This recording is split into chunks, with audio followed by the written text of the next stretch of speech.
need to go out of way to reach out to the media. Right. And that, I think, there's a lack. And you need to have at least someone with media savviness dealing for a media PRO or something, which can reach out to us. At least, even if we cannot dedicate a reporter, at least send us a press release. Yes. So that whatever is happening behind the scene gets translated into news or different forms of media. Thank you. Thank you so much for your very honest observation. I think that is the cue to Dr. Premachandra to take on his deliberation that enough grassroots level work, it is being done but it is not visible. That is his comment. What would you like to say on that matter, Dr. Premachandra? Thank you. So to start with the discussion, every news is a good news. Though negative is also a good news for us. It's an eye-opener for the way ahead. Yes. And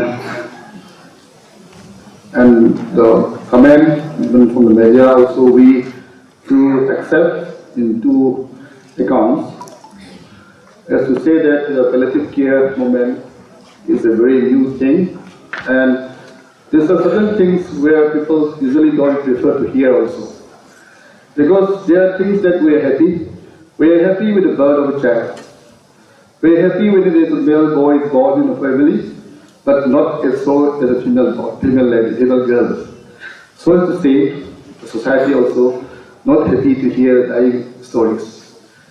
Maybe so, the media and the connection may not be that strong. However, from the government side and from the Palliative Care Society Imphal, we have started such media interactions way back from 2017. I was a part of those interaction programs in 2017. In 2018, when we rolled out this program, along with the mentorship of IPM, there was a big media workshop. This was done in ICM in Thailand. And unfortunately, what to say, after that, COVID comes in 2020, and almost 2 years the progress has been weakened. But so to say, in the last year, 2022, there was a sanitation workshop, and all the media persons were invited. There was in the Patul Sangai and Namapal, it was the month of March and April. And of course, the web presence is a little weak. The data shown in the Inauguration website also needs to be updated.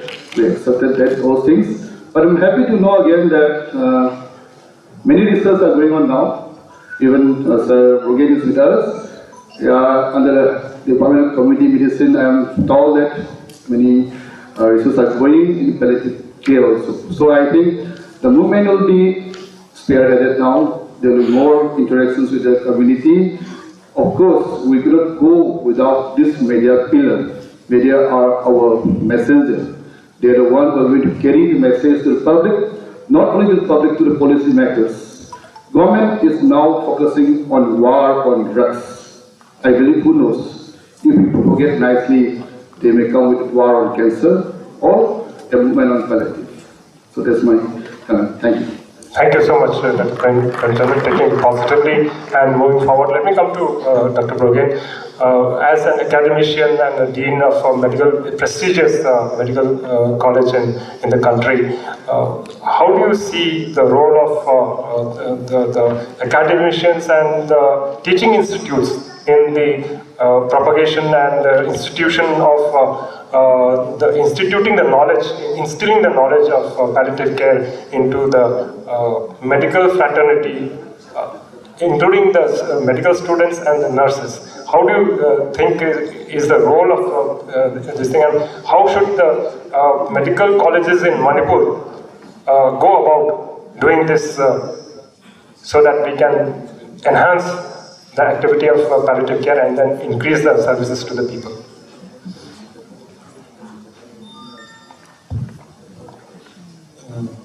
Thank you, Dr. Zugindro. Let's talk from the perspective of the national health programs. All the national health programs at the beginning they were not involving the medical colleges, and there are silos in working with the medical colleges. That was sort of shortcomings. And now the government is pushing forward that whatever program, the national health program that we have, the medical colleges has to be involved in it. So there should be coordination between the state and medical colleges, especially so when the medical college is not under the state government, like RIMS, for example. Because whatever they do, we don't know. Whatever we do, they don't know. So that coordination has to be strengthened to begin with. Until unless we do this one, it's not going to happen that way. So there has to be coordination, at least. As for Manipur, I would say that even if there's no formal coordination between state government and we have been involving in many of the state health programs in different ways, in different capacities. But for Jennings also, I think it's a bit less in that way. Just to cite an example, if everyone won't mind, when I talk about PALLICON, this one, I invited some of the friends out there, but they say that they don't have the information. That sort of thing do happen.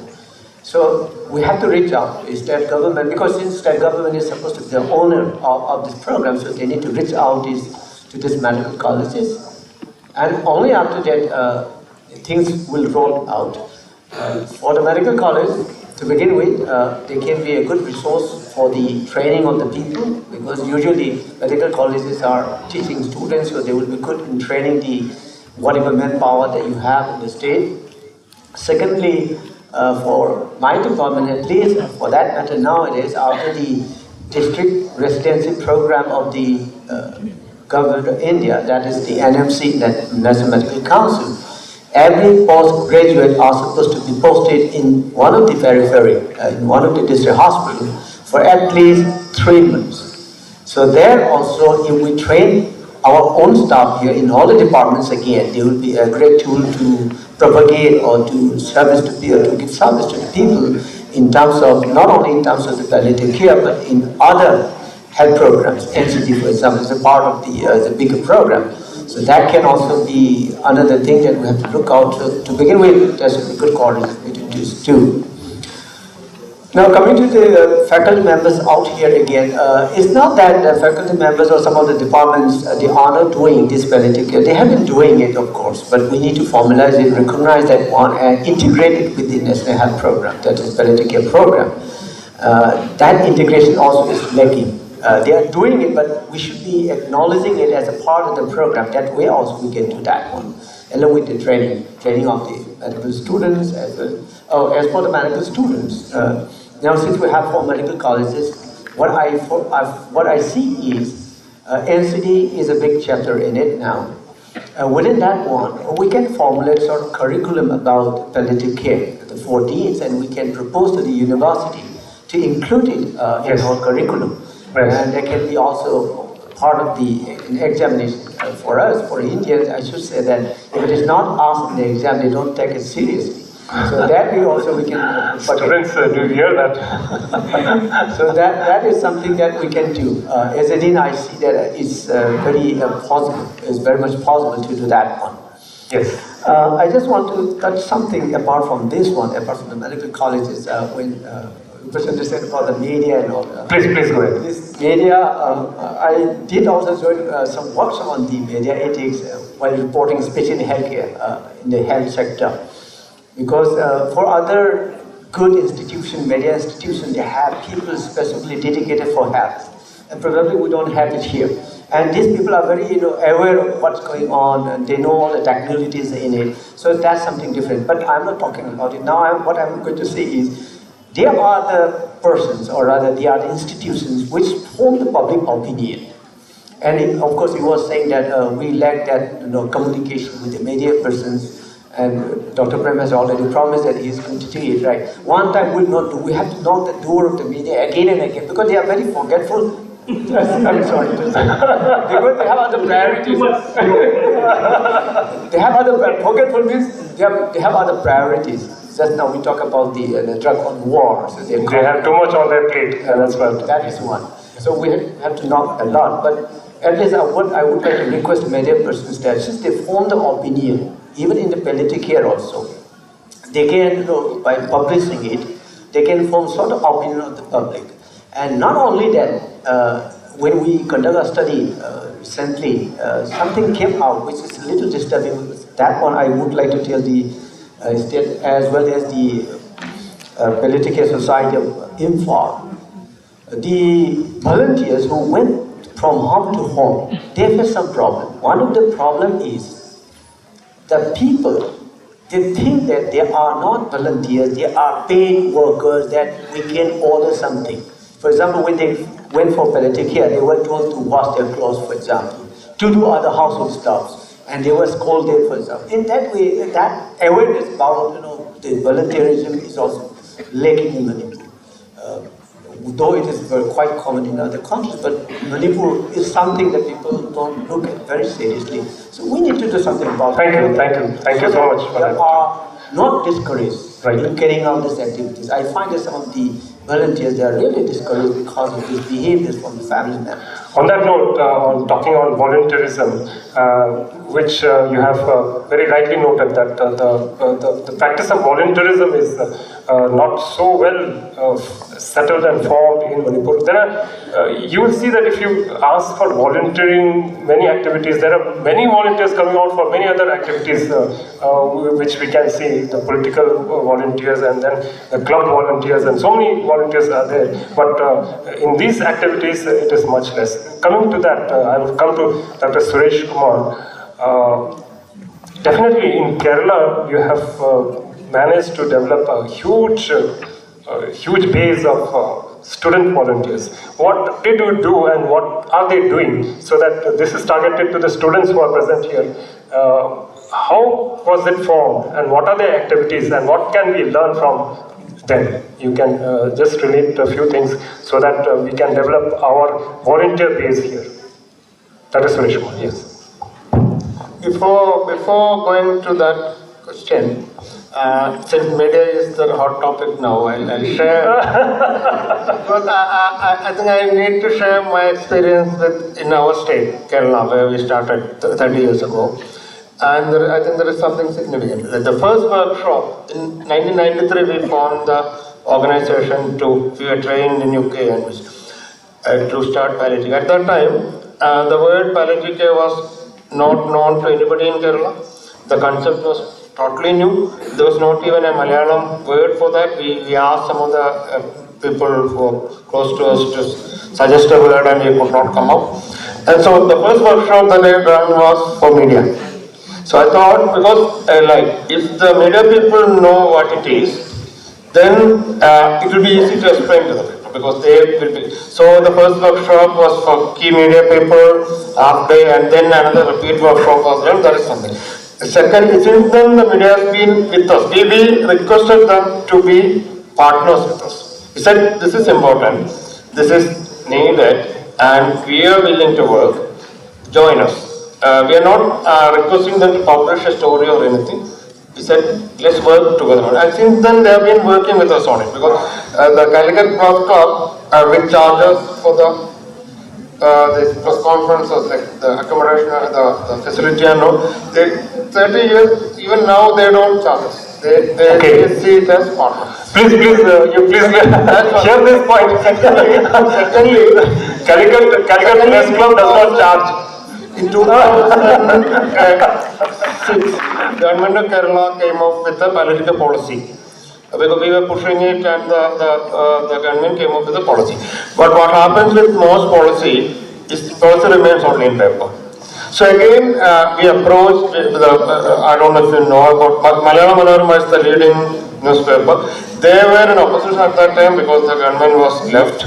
But we approached them and we asked them requested them to run a campaign. For the next 3 months, every day, Malayalam Manorama gave us space in the front page and the editorial page to publish stories, to interview people, request. So, and then we also maintained an active telephone line to get information, to sort of register. So this has been like the relationship of palliative care in Kerala, the relationship with media is an unusual one. Even now we don't request them to publish anything. They come to us and ask us like, okay, so they still have that spirit of, they feel that they are doing it with us. So I think that's really important, that's all. Yeah. I'll just, I'll come back to the second question. Okay. We're like nails, You have to hammer, and then it goes in. You just tap it, it doesn't even go in. You have to hammer us more than 2 times. Okay. Now, in fact, today afternoon I just coined one campaign for the environment. Impact 3C. I call it Impact 3C. Impact Campaign for Climate Change. That we're going to run it every week with the Department of Environment. Why? Because the Department of Environment has been after us. They've been organizing workshops, they've been organizing fellowships, they've been doing a lot of things. Before traction takes place, like the Manorama thing, we all know that everything that happens in society, of course, we are one of the stakeholders, the media. And in some areas, we are more important than we know. But that thing has to be hammered into us. That is what I was talking about when I was addressing the societies that are actually working in that area. In any area, whether it's the human rights, whether it's in climate change, whether it's the, say, healthcare sector, whoever is working in some areas, they need to actually impress upon us. It's not that we are, above something like that. It's nothing like that. It's just that we are small operators here. It's not like Manorama, one of the biggest media houses in India, with crores of rupees in their budget. In fact, their budget may be over some of our smaller states, right? It's a big, they've got Manorama Yearbook, they've got Manorama publication in different things. It's a huge publication. They have got TV channels. So, in Manipur's case, I would request Dr. Premchand and all others, the only thing is that our boys need to be reached out to, in the sense that get their attention. We are currently working with people in agriculture sector, because we know that that's one area where we need to boost. But palliative is something which is not burning like, like I said, it's a silent, people suffer in silence. It's not like a pandemic, where everyone jumps in and government roars in. It's not something like that. It's somewhere, some corner, some family suffering without anyone knowing. But the fact is that that family can one day be me. It can be my family. It can be I, or any one of those people sitting here in this room. It can be one of you. 90% of the population. Yes, because at the end we are reaching that place only. Yes. So, this is an important issue. It's only that we haven't been touched enough or hammered enough. So I'll leave it to Premchand to hammer us again and again. Yeah, please. To say, very nice. I wish to share with the learned panelists and delegates that, of course, media is also helping a lot. Very recently, like 2 days back, I had a talk with one of the reporter, a correspondent of Sanaliba. She wants to bring up a storyline of the World Cancer Day is falling tomorrow. So, like, I was talking about World Cancer Day, cancer burden, and I switched over to palliative care. And I was asking him to join today's conference also. So, like, we are in touch with the press. Of course, our diversity has been told that more are diverted to other COVID pandemics and all those burning issues. So, palliative care comes down. However, from the National Health Mission point, we have a division known as the IAC division, which is trying to spread the news and those things are going on. And we are also lucky that we have, like pre-COVID, there was a serial of the health programs in the Impact TV, and a certain program of palliative care was also shown. And very recently, a week back, I was giving a talk in Inauguration about ongoing cancer palliative program. And we are in touch with All India Radio. We are in touch with All India Radio. We are going to come with a serial. Like I saw a good serial in like already their idea regarding the mental health with learning. So we are trying to copy those models. Of course, being suggested, we have heard about Caesar Hospital sponsoring a health media fellowship. So we are thinking in that line to propagate more of these things. And of course, all of these funds depend upon the center, approval, but there are rooms for that. If we are given the right advice and suggestions and if done by our fellow friend, White Peter, we'll move ahead with that. Thank you. Thank you. I would draw the attention of the students here, and now Dr. Suresh Kumar will answer my second question about student volunteer students in palliative care and what is the function? As he mentioned, we have a huge number of young people as volunteers. Like when people, very often when people talk about volunteer involvement, generally people have a tendency to think that this should be retired persons, people and people who do not have a lot of work. So, but our volunteer force is, the average age is around, if you take we have a lot of senior people also, but the average age is around 20-23.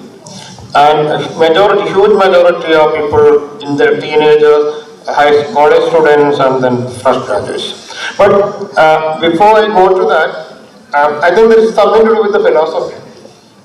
We have been telling from the very beginning, we have been telling people that, okay, since death and dying are universal, everybody has to die. Only a small percentage of people will die suddenly, without it. Most of us will have to be bedridden for a period of and this is not medical alone. There is some role for symptom relief, some role for doctors in hospital. What does the person need at that time? The person would need a lot of help with daily activities, we need companionship, we need somebody to talk to. So we were telling people that this is everybody's business. If you are willing to spend some time for this time that you spend will, whatever your background, the time that you spend will be of use to somebody. And so then we also started training programs for that. So we approached every group, including like Kerala is the only place where police is directly involved in palliative care. One of the police, again this is an interesting story, one of the police camps, armed police camp 4 in Kannur, North Kerala, and they run a palliative care unit. And then I was trained them and I was inviting them, and the policemen also, they come back and tell us, okay, first time I'm welcome to a house.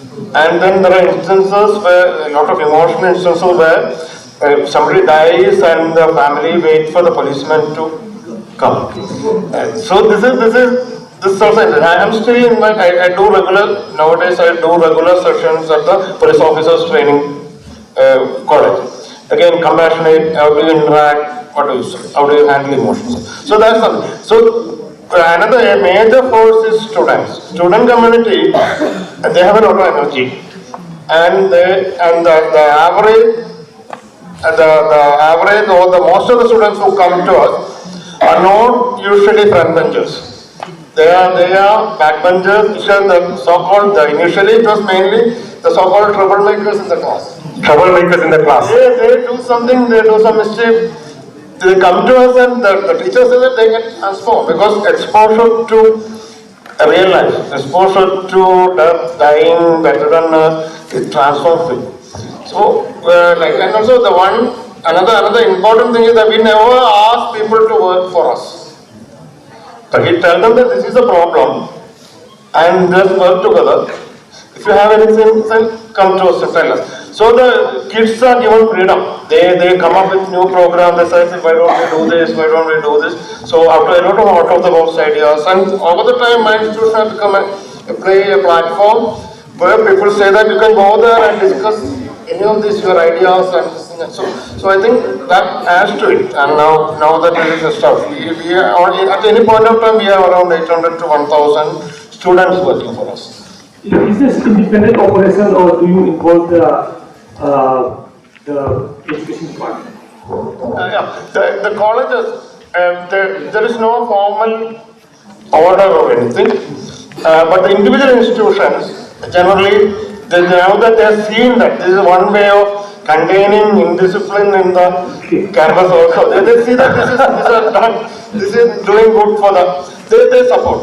because if we ask them, for example, an important function, and if we send a letter to the principal saying that these kids want to spend a day with us, they usually allow. So and also teachers, we bring in teachers also as part of it, and they supervise. And because the kid is sent, or the student is sent to the college, and when the student comes to us, there should be some accountability between us and the institution. So that is done.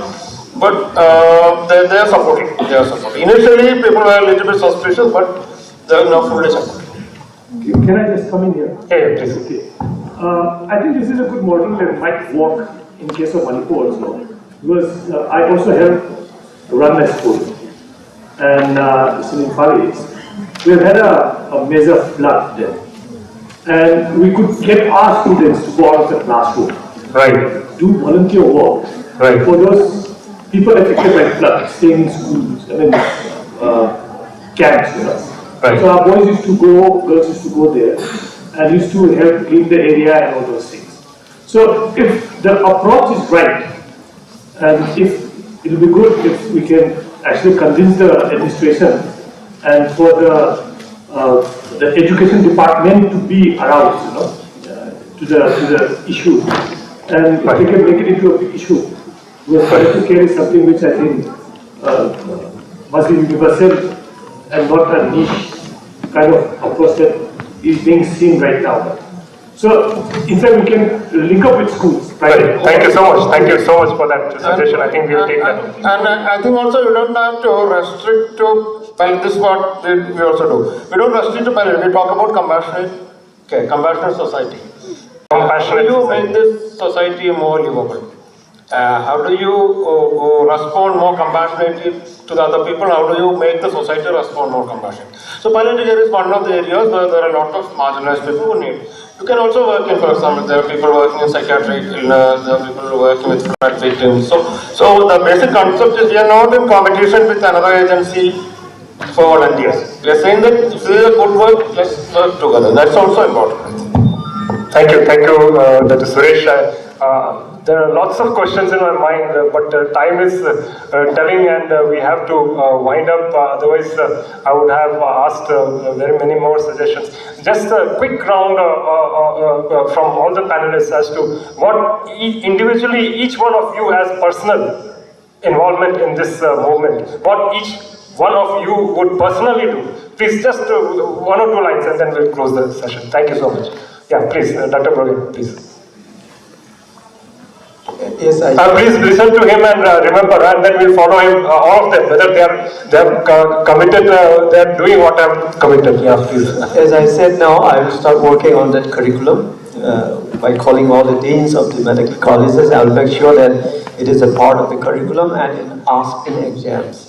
Plus, yes, I will teach all the students about this, our students, whoever comes there, because I'm teaching ethics for the last 13 years to the students voluntarily. In the evening time, there also I can cover the topic of ethics. I do cover some of it, no doubt.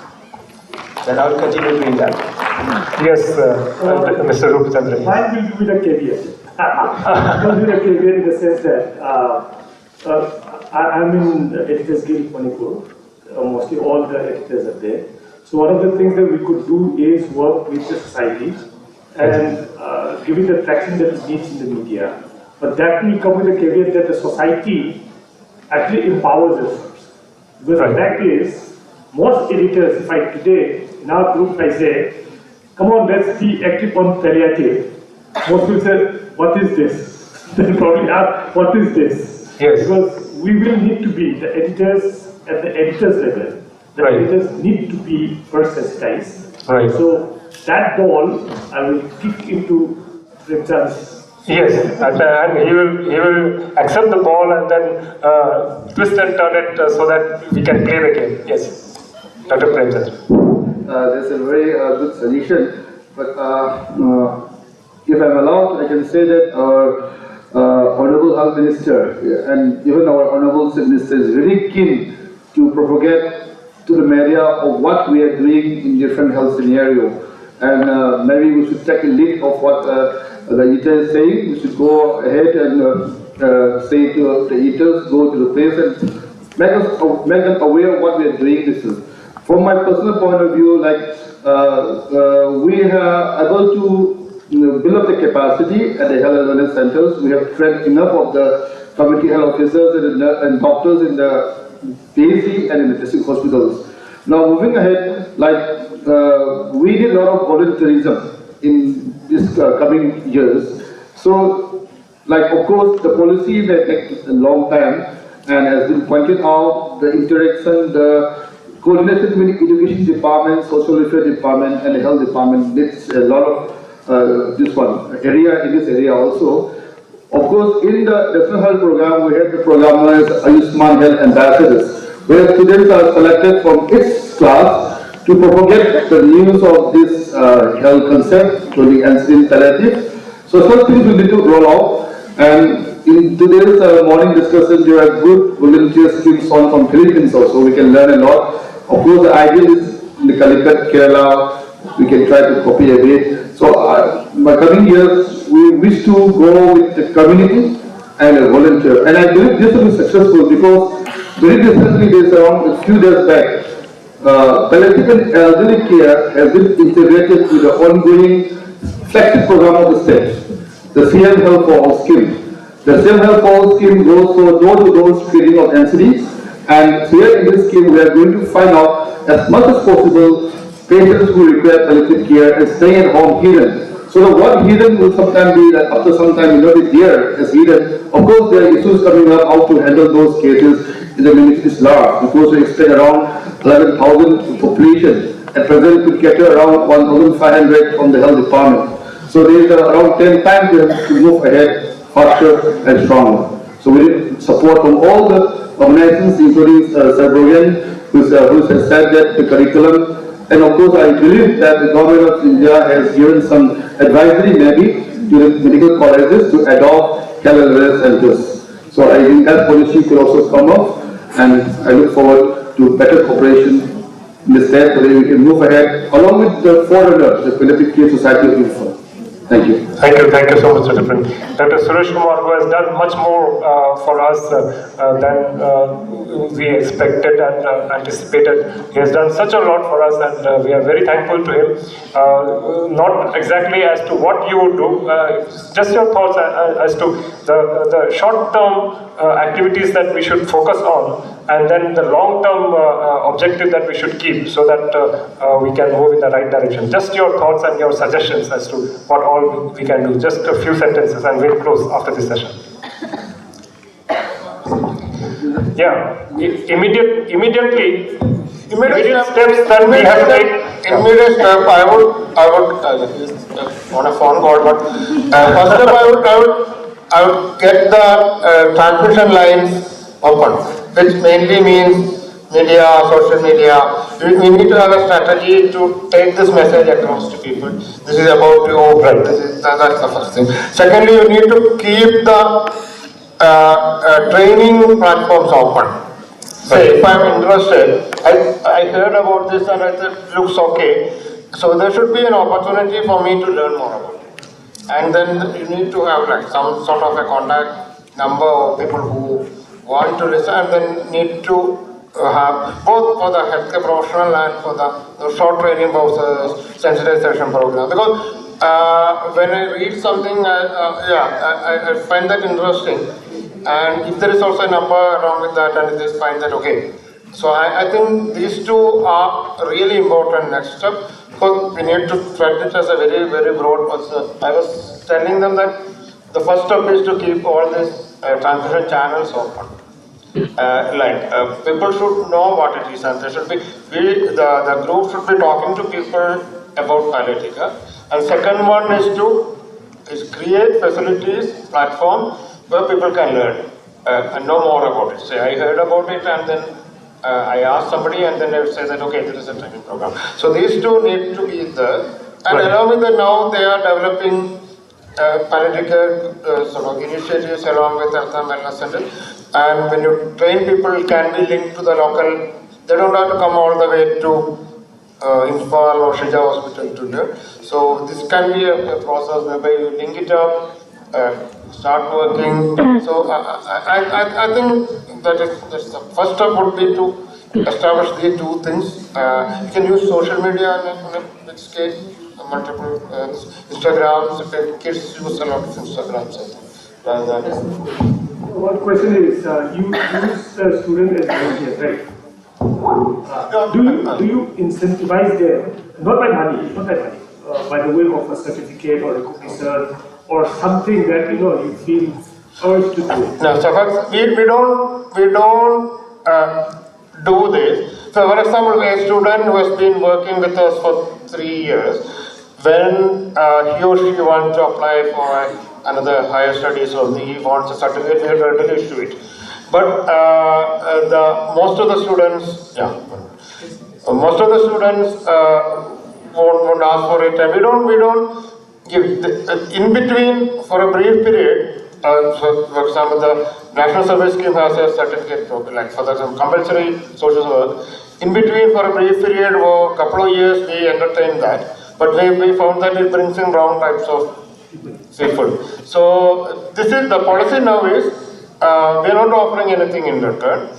But if you work with us and at the end of it, if you need a certificate certifying that you had worked with us, we will happily give it. Just because that is a. But we don't want people to come for certificates alone. Right. So thank you. A big round of applause for the panelists for giving such valuable inputs and then making us go in the right path. Thank you so much. We will work on these things, and by next PALLICON, I think we'll have a better panel discussion with ability to show more improvements in each department and each sphere. Thank you so much to all of you. Thank you. Thank you so much.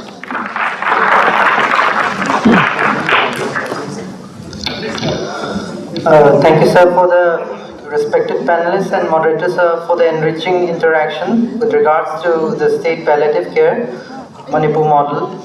We'll ask our respected moderator, Sir Jubilee sir, to felicitate the panelists.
Thank you, sir.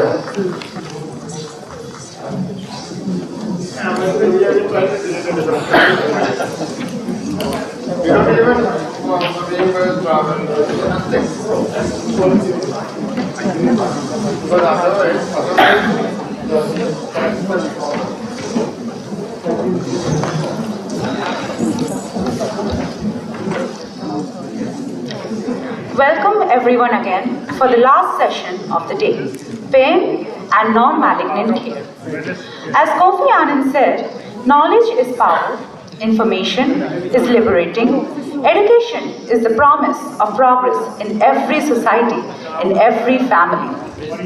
I would like to call upon Dr. Momocha, consultant radiologist, to chair the session. Please, sir, join us on the dais.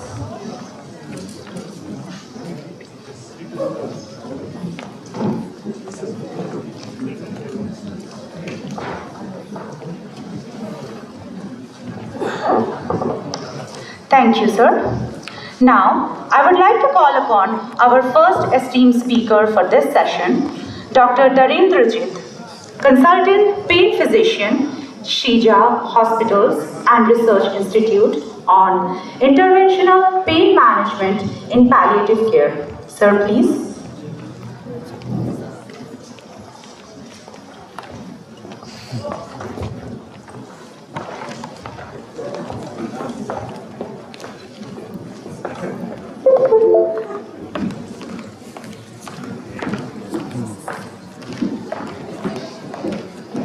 Good evening, everyone.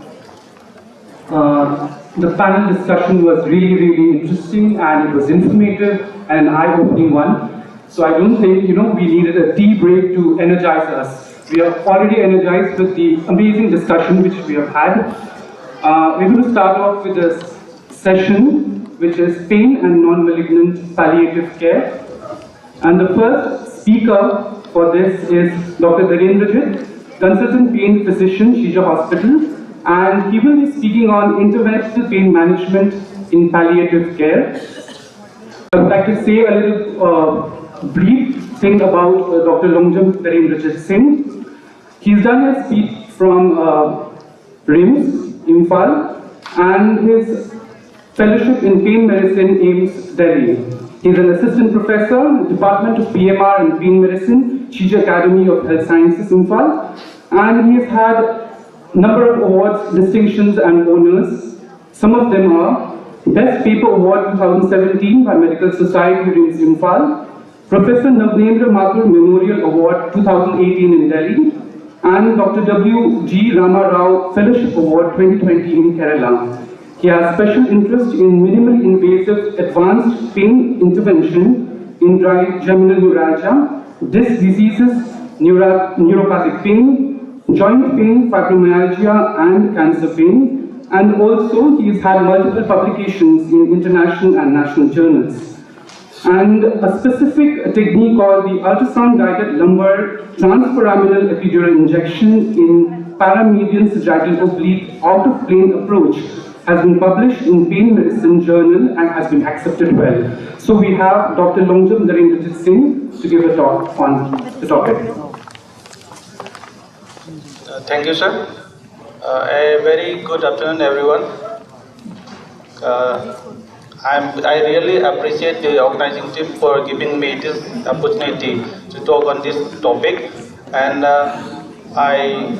I'm so fortunate to have one smart radiologist who will be chairing this session, because if we go through the history of interventional pain management, smart people like radiologists, they are the pioneer. They are the one who started these interventions, and other specialists they adopted and adapted later on. So in this topic, I'll try to cover a brief overview of the different types of interventions we can do in cancer pain. Cancer pain is very challenging to deal with. So even after curative treatment, 39% of the patients can still have pain, and about 2/3 of the patients they have pain in advanced metastatic or terminal illness. And 5 to 10% of the cancer survivors, they have a chronic severe pain that interferes significantly with functioning in their daily life. So WHO, they proposed this 3-step ladder pattern, 3-step ladder for the management of cancer pain. See, we can see if a patient comes with mild to moderate pain, then we can start with a non-opioid without adjuvants.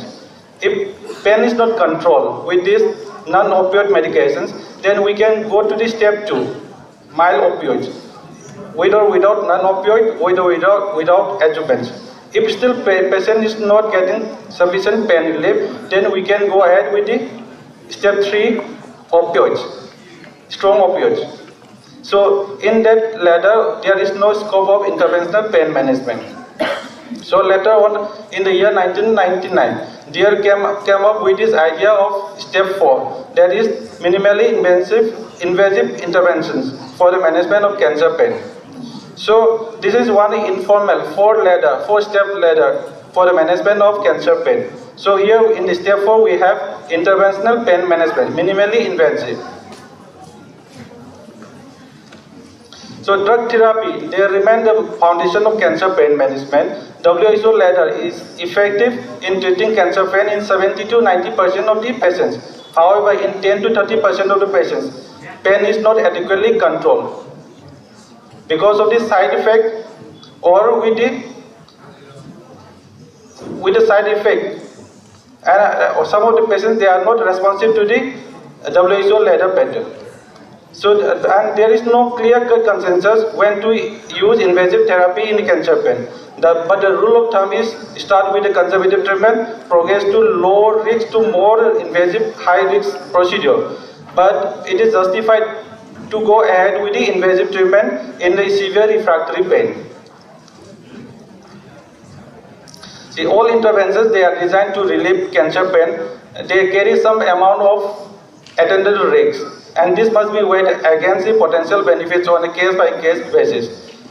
8% of the patients with cancer pain, they might require nerve blocks, 3% neurolytic blocks, and 3% neuroaxial techniques.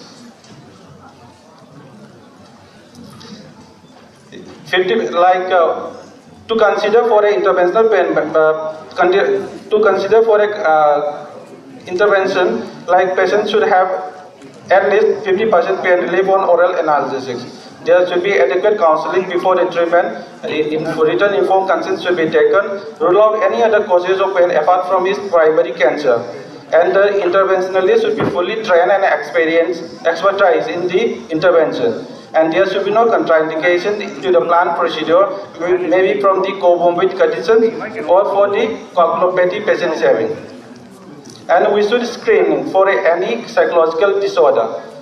We should perform a diagnostic block before going for any neurolytic blocks. Diagnostic block with a local anesthetic. Some of the indications for invasive procedures like unrelieved pain by WHO 3-step ladder and unacceptable side effects with the systemic therapies, patients with a pain crisis or patients desire to avoid systemic therapy and patients having a short life expectancy. So invasive pain medicines effect may persist for several months, but for someone with a terminal illness, say for 3 months, if the treatment is likely to persist for 4 months, then it can be a lifelong solution for the patient.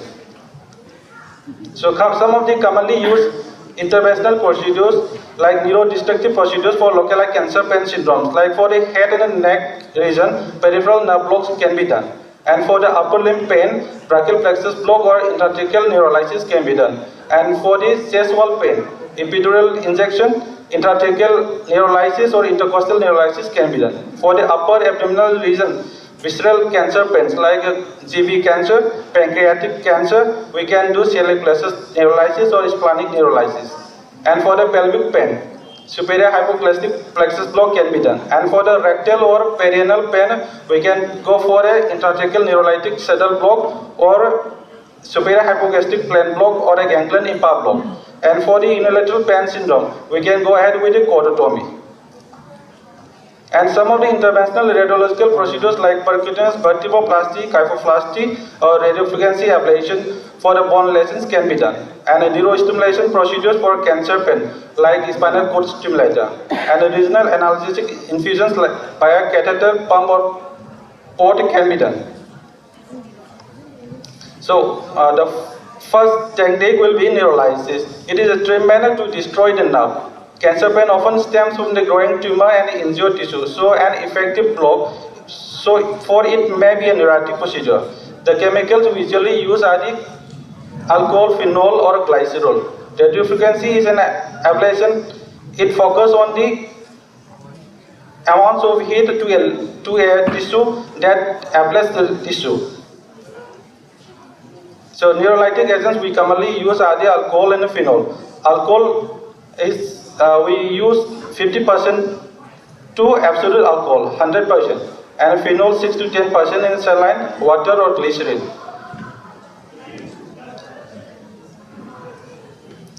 The advantages of using neurolytic drugs are it has a longer duration of relief, they are very inexpensive, and frequent visits to the hospital is not required. Patient can remain at home pain-free or reduce medication.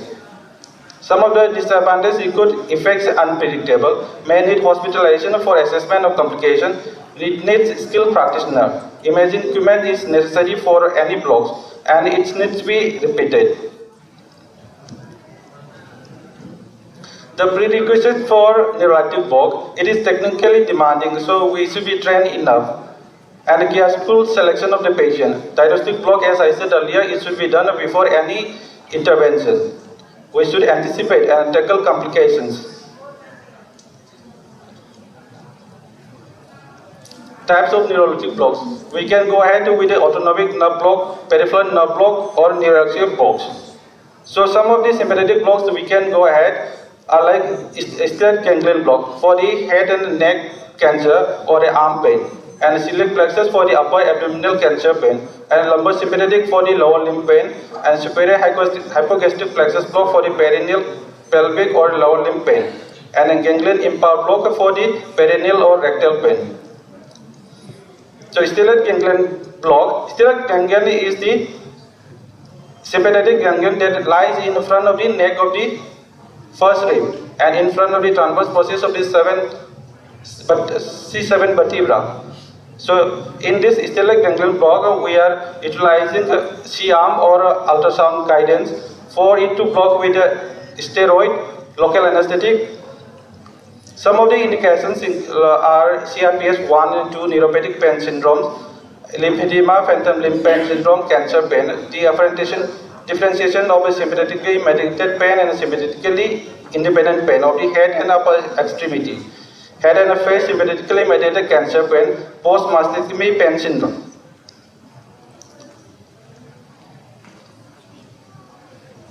So in this picture, like we can see, we introduce the needle from the lateral aspect of the neck towards the longus colli muscle.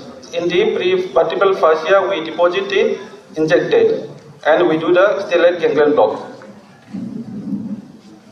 And celiac plexus block, it is one of the most rewarding block that can be done for the upper abdominal cancer. Celiac plexus block abolishes pain until there is 10 to 24% when employed alone, or 80 to 90% when used with other treatment options. Significant pain relief at the second, fourth, and 6 months, and a survival benefit in 137 unresectable pancreatic patients, cancer patients, according to this study. Some of the indications for celiac plexus block include severe upper abdominal pain, poor control with NSAIDs or with opioids, life expectancy more than 3 months.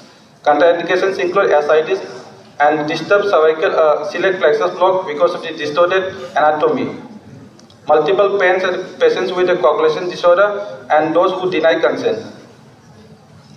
So this is one case we did a long time back.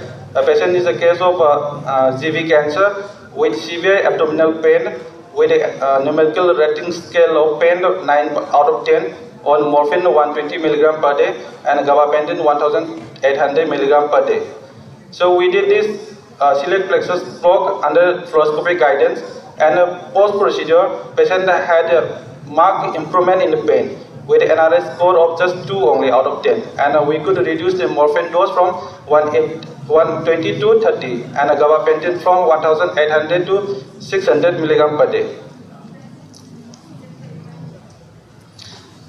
Celiac plexus block can also be done using ultrasound, under ultrasound guidance. So we have recent modalities of celiac plexus block, including CT guided and endoscopic ultrasound guided, transdiscal approach, thoracoscopic approach, laparoscopic ablation, and radiofrequency ablation of the celiac plexus. So efficacy of celiac neurolysis is inconsistent because of the structural distortion of the anatomy. So like when the anatomy is disturbed, we may not be able to go ahead with the celiac plexus block. So in that case, we have to go for the splenic nerve block. This splenic nerve, they are the feeders of the celiac plexus. It can be considered as an alternative to celiac plexus block. Radiofrequency techniques or biochemical neurolysis in the retrocranial space can be done. So there is another thoracoscopic splenectomy that can be performed bilaterally in the same prone position. Higher precision with a video-assisted identification, and it can be performed. It can perform the division of all the nerves, T5 to T12, those feeder nerves of the celiac plexus. Some of the indications for superior hypoglycemic block includes visceral pain pelvic visceral pain or pelvic cancer. Malignant or non-malignant pain originate in the proximal vagina, ovaries, uterus, prostate, and rectum. Symptomatically mediated pain of the hypogastric region, CRPS, and pelvic fibrosis following radiotherapy. And this is the picture of the superior hypogastric block that we did earlier. So we injected in front of the L5S1 vertebra. And we can also be done using ultrasound guidance. Like it should be done just in front of the L5S1 vertebra in between the two common iliac arteries. And ganglion impar block. Ganglion impar is the terminal single sympathetic ganglion that lies in front of the sacrococcygeal joint. So it is indicated for lower pelvic or perineal pain, coccydynia, troublesome tenesmus, and rectal pain from local malignancy. And this is one case we did for the anorectal cancer. Patient had a very severe pain with NRS score of 7. After the injection, after the block, pain NRS score reduced to 1. So like in order to block peripheral nerves, we can go ahead with the blockade of the individual peripheral nerves. This blockade has to be done proximal to the source of irritation. Sensory, but we have to keep one in mind, that the sensory distribution often overlaps, and a blockade of the neighboring segment is always recommended. Many peripheral nerves are of mixed type, so we have to be very careful in order to preserve the motor function of the arm or limb. Again here we have to go for a diagnostic block with a local anesthesia, just to see the motor effect patient is going to have. Accuracy of the block is very essential for good effect and to avoid the damage of the non-targeted structures. Intercostal neurolysis is often indicated for the chest wall pain, like a mesothelioma infiltrating on the chest wall. But it has limited evidence regarding its efficacy. Only case reports we can find in the literature. And brachial plexus neurolysis, it is useful in relieving intractable pain arising from tumor compressing upon it. There is risk of loss of motor function. Continuous brachial plexus block, it can be a good alternative for upper limb pain. Intrathecal selective sensory neurolysis can also be done. Neuroaxial blocks, it involves the administration of neurolytic agents like alcohol or phenol to achieve segmental sensory blockade without affecting the motor function. It is not performed frequently because of the availability of the opioids and other radiofrequency techniques nowadays. So these are the techniques of doing a neuroaxial block for the left-sided pain, like for alcohol injection and a phenol injection. So the advantages of going for a subarachnoid or intraarticular block or epidural neurolysis are that they bring about good results, and it is very easy to inject and it can be repeated. No hospitalization is required, and there is good duration of analgesia achieved after the procedure. They can be used in aged and debilitated patients, and it has low complication rate.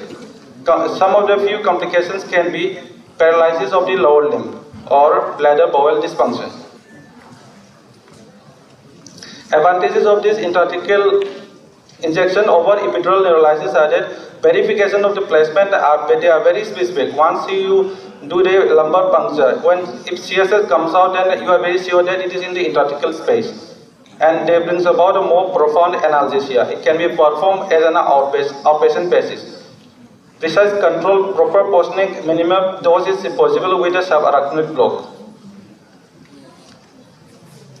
And instead of going for a neurolysis, we can go ahead with the opioid infusions in the epidural space, intrathecal or intraventricular space. It provides good benefit to selected group of patients. Different types of pumps are available, and some of them can be fully implantable in the subcutaneous abdomen.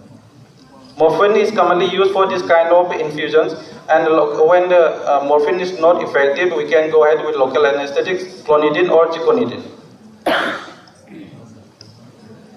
Cordotomy is another ablation technique where we aim to destroy the pain-conducting pathways, the lateral spinothalamic tract.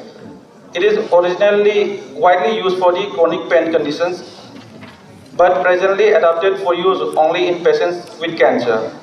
So in this picture, like we put a radiofrequency ablation needle at the lateral spinothalamic tract, and then we ablate this tissue. Some of the indications: unilateral pain below C4, C5 due to malignant disease. Contraindications include pain above C4, C5, bilateral pain. In bilateral pain, we can also go ahead with the cordotomy, but second lesion should be below the C5 level, just to preserve the respiratory function of the patient. It is contraindicated in axial pain, compromised respiratory function, and with dystatic pain. Open thoracic cordotomy, it can also be done in unilateral or bilateral lower limb pain due to malignant disease. Some of the contraindications include axial pain, dystatic pain, poor anesthetic risks, loss of bladder function invariably ensues after bilateral cordotomy. So we have to counsel the patient ahead. So percutaneous cervical cordotomy, it has a 75% success rate at 6 months. It falls down to 40% at 1 year in relieving pain. But neurosurgeons, they usually do surgical cordotomy. It has a 95% success rate at 3 months. It reduces to 55% at 1 year. Midline myelotomy, it is a surgical division of the lumbar spinal cord in the sagittal plane. It disrupts the decussing spinothalamic tract. It can be used for refractory pelvic pain. This percutaneous vertebroplasty, it involves injecting bone cement, PMMA, into the fracture vertebral body. It is indicated for painful vertebral compression fractures because of the primary cancer or a metastasis. It reinforces and stabilizes the fracture.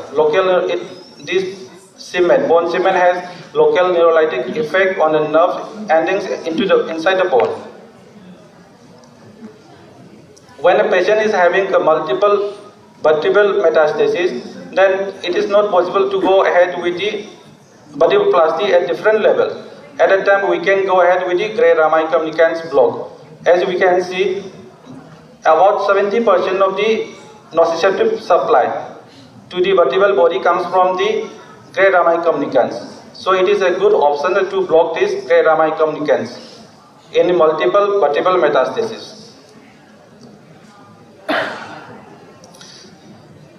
Next ablation technique is the radiofrequency ablation of the tumors. Radiofrequency ablation, in simple words, we give a high frequency electric current to the tissue. This will result in focus hitting of the tissue, ablating it. There are two types of radiofrequency ablation. One is the conventional radiofrequency and another one is the pulse RF. In a conventional RF, we heat up the tissue more than 65 degrees Celsius. It produces significant damage to the neural tissue. But in a pulse radiofrequency, it is done at a very low temperature, at 42 degrees Celsius. It causes minimal damage and hence lower incidence of complications. It is useful for painful bony and soft tissue metastasis. And neuromodulation like spinal cord stimulator. They are very extremely successful in the management of various difficult to treat pain states, but it has a very limited use in a cancer patient because it is very costly, and also because of the lack of availability of the MRI compatible electrodes. Because patients with cancer, they might need to undergo MRI very frequently. So just to conclude, interventional procedures, they retain an important role in managing pain in cancer patients. Patients who may be suitable for interventions should be referred early, and interventional techniques often help to reduce the opioid burden and its adverse effect. Interventions should never be used in isolation. but as a part of a holistic management strategy. There is a need for education in a timely use of interventional techniques in cancer pain management. Thank you, everyone. Thank you, Dr. Dharendrajit, for a very detailed presentation. Just one question. The usage of ultrasound and fluoroscopy in your procedures, do you do them yourselves or you require a radiologist to assist you? I am trained in using this fluoroscopy and ultrasound for any of these interventions. Okay. So I do it alone. Okay. That's a But great I am thing. not trained in CT, so Okay. I need interventional radiologist. Thank you. The topic is open for the audience. Any questions? Okay. No questions, so I end this topic here. Thank you so much. Thank you, Dr. Dharendra. I will request Dr. Momocha to join us center stage in helping us felicitate Dr. Dharendra.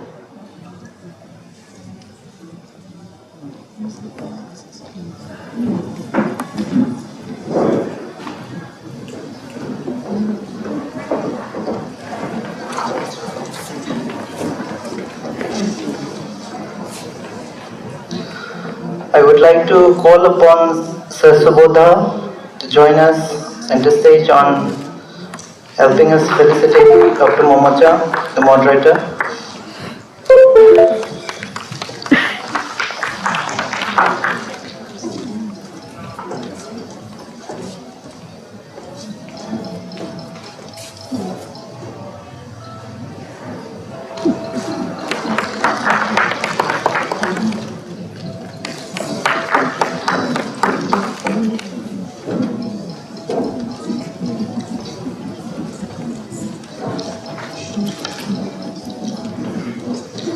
Thank you, everyone.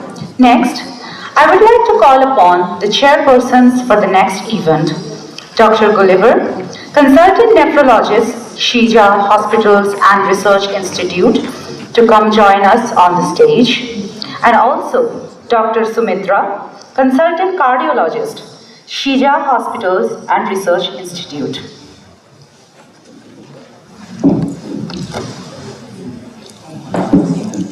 Also, joining us on stage for the session as chairperson would be Sir Amar Soram. He is the Managing Director of Ultracare Sonoscans. Sir.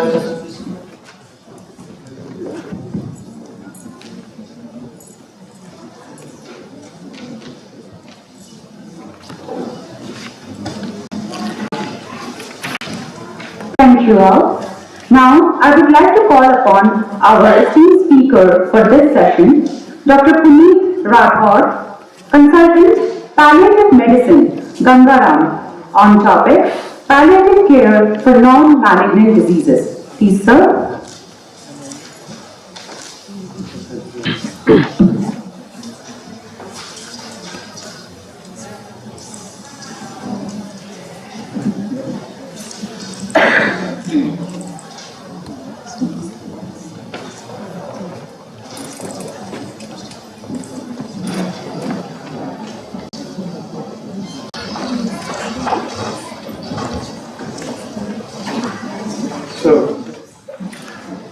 So as you know, palliative care is historically and intricately linked with cancer care, but as we know, many non-malignant conditions approach the severity and burdens in terms of mortality as well as morbidity in cancer patients and solid organ cancer patients. So to walk us through these conditions, I'd like to request Dr. Puneet Rathod, Consultant Palliative Medicine from Sir Gangaram Hospital, who is currently working as Consultant Palliative Medicine there. He has been trained in MD Palliative Medicine from All India Institute of Medical Sciences, New Delhi. He has been more than 20 international and national publications, and he has a very keen interest in teaching as well as training many medical officers and nurses. Over to you, sir. Thank you so much for your kind introduction, sir. I thank Dr. Jogendra sir, Dr. Suresh sir, and my colleague Dr. Nandan Chaudhary for inviting me here. And I really appreciate the work which is being done in Manipur. So the topic for my talk is integration of palliative care in various specialties. So why is palliative care required? Palliative care is required because the burden is very high. The burden of chronic limiting illnesses is increasing day by day. It is not just the cancer patients who require palliative care, but now it is evident that that most of the chronic diseases, they require palliative care too. Worldwide, if you see, it is nearly 86% of the patients do not get adequate palliative care when they require it. And in India, the data is even less than 2.1%. And this I'm talking for cancer patients. What about non-cancer patients? I guess it's very less than 1% or maybe non-existent to in various states. And there are many patients who require pain management and the delivery of opioids. As we know that opioids are the cornerstones for managing pain and severe pain, they are not available. So this is why this conference is held. We should be aware of palliative care. So there are certain barriers in providing palliative care. It may be physician-based, because many of us don't know what the term palliative care is, to be very honest. And we are really scared of giving these opioids to a patient. There is sense of the term palliative. We feel that if we talk to a patient about this term palliative, it is sense of abandonment, right? So the treating or the primary physician do not involve palliative care team from the start. So what can we do in this phase? As I see in Manipur, the policy, right from the policy makers to the community, a very good work is being done, and I appreciate, and I would also would like to be a part in future if required. So what are the life-limiting diseases which require? There may be chronic illness such as chronic kidney diseases, advanced heart failure patients, dementia patient, various patients of stroke. So there are a subset of patients who require palliative care.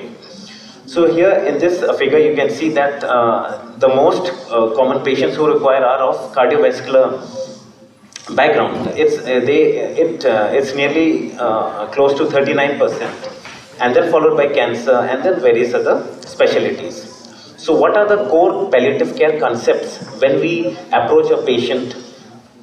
So they are, first of all, managing physical symptoms should be done adequately. If physical symptoms are not managed, forget about psychosocial or spiritual. No one will be there listening to you, right? So first, try to have a good physical symptom management, and then adequately also manage the psychosocial or the spiritual distress what the patient is having. We can talk about advanced directives. Advanced directive in simple word, we can say it's sort of a will.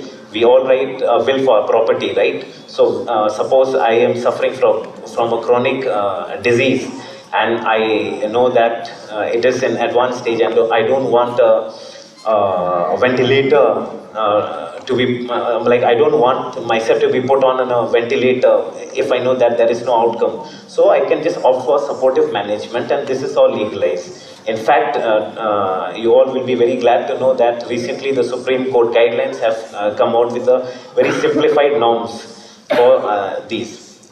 Also, we should know how to communicate regarding the disease, regarding the prognosis, regarding the goals of care to the patients and the caregivers, so that they'll know that yes, this is my disease, this is the stage of disease, these are the treatment options available, and I will choose this rather than going for something which is not suited for my patient. And if at all the prognosis is poor and we feel that we can't take care of the patient at home, yes, a referral to hospice can be started. But in India, as we know that the relatives, they are the backbone in managing the relatives are backbone in managing the patient, right? So in India, I feel that home care plan, it's more suited rather than a hospice. So coming to the models, if you can see in the first figure, this was the old traditional model. Here, palliative care was involved only when the curative management failed. So, in other words, you can say that palliative care would come only at the end of life care. But as time passed by, everyone realized that no, it is the compassionate care which is required right throughout the illness trajectory. So, you can see in the second model, it is starting right from the time of diagnosis. And in the third, suppose there's a patient who's having many acute triggers involved in his trajectory. So that time a specialist model can be involved. So why do we need early integration of palliative care in chronic disease? As far as I know, the theme for our conference is also early palliative care for all, right?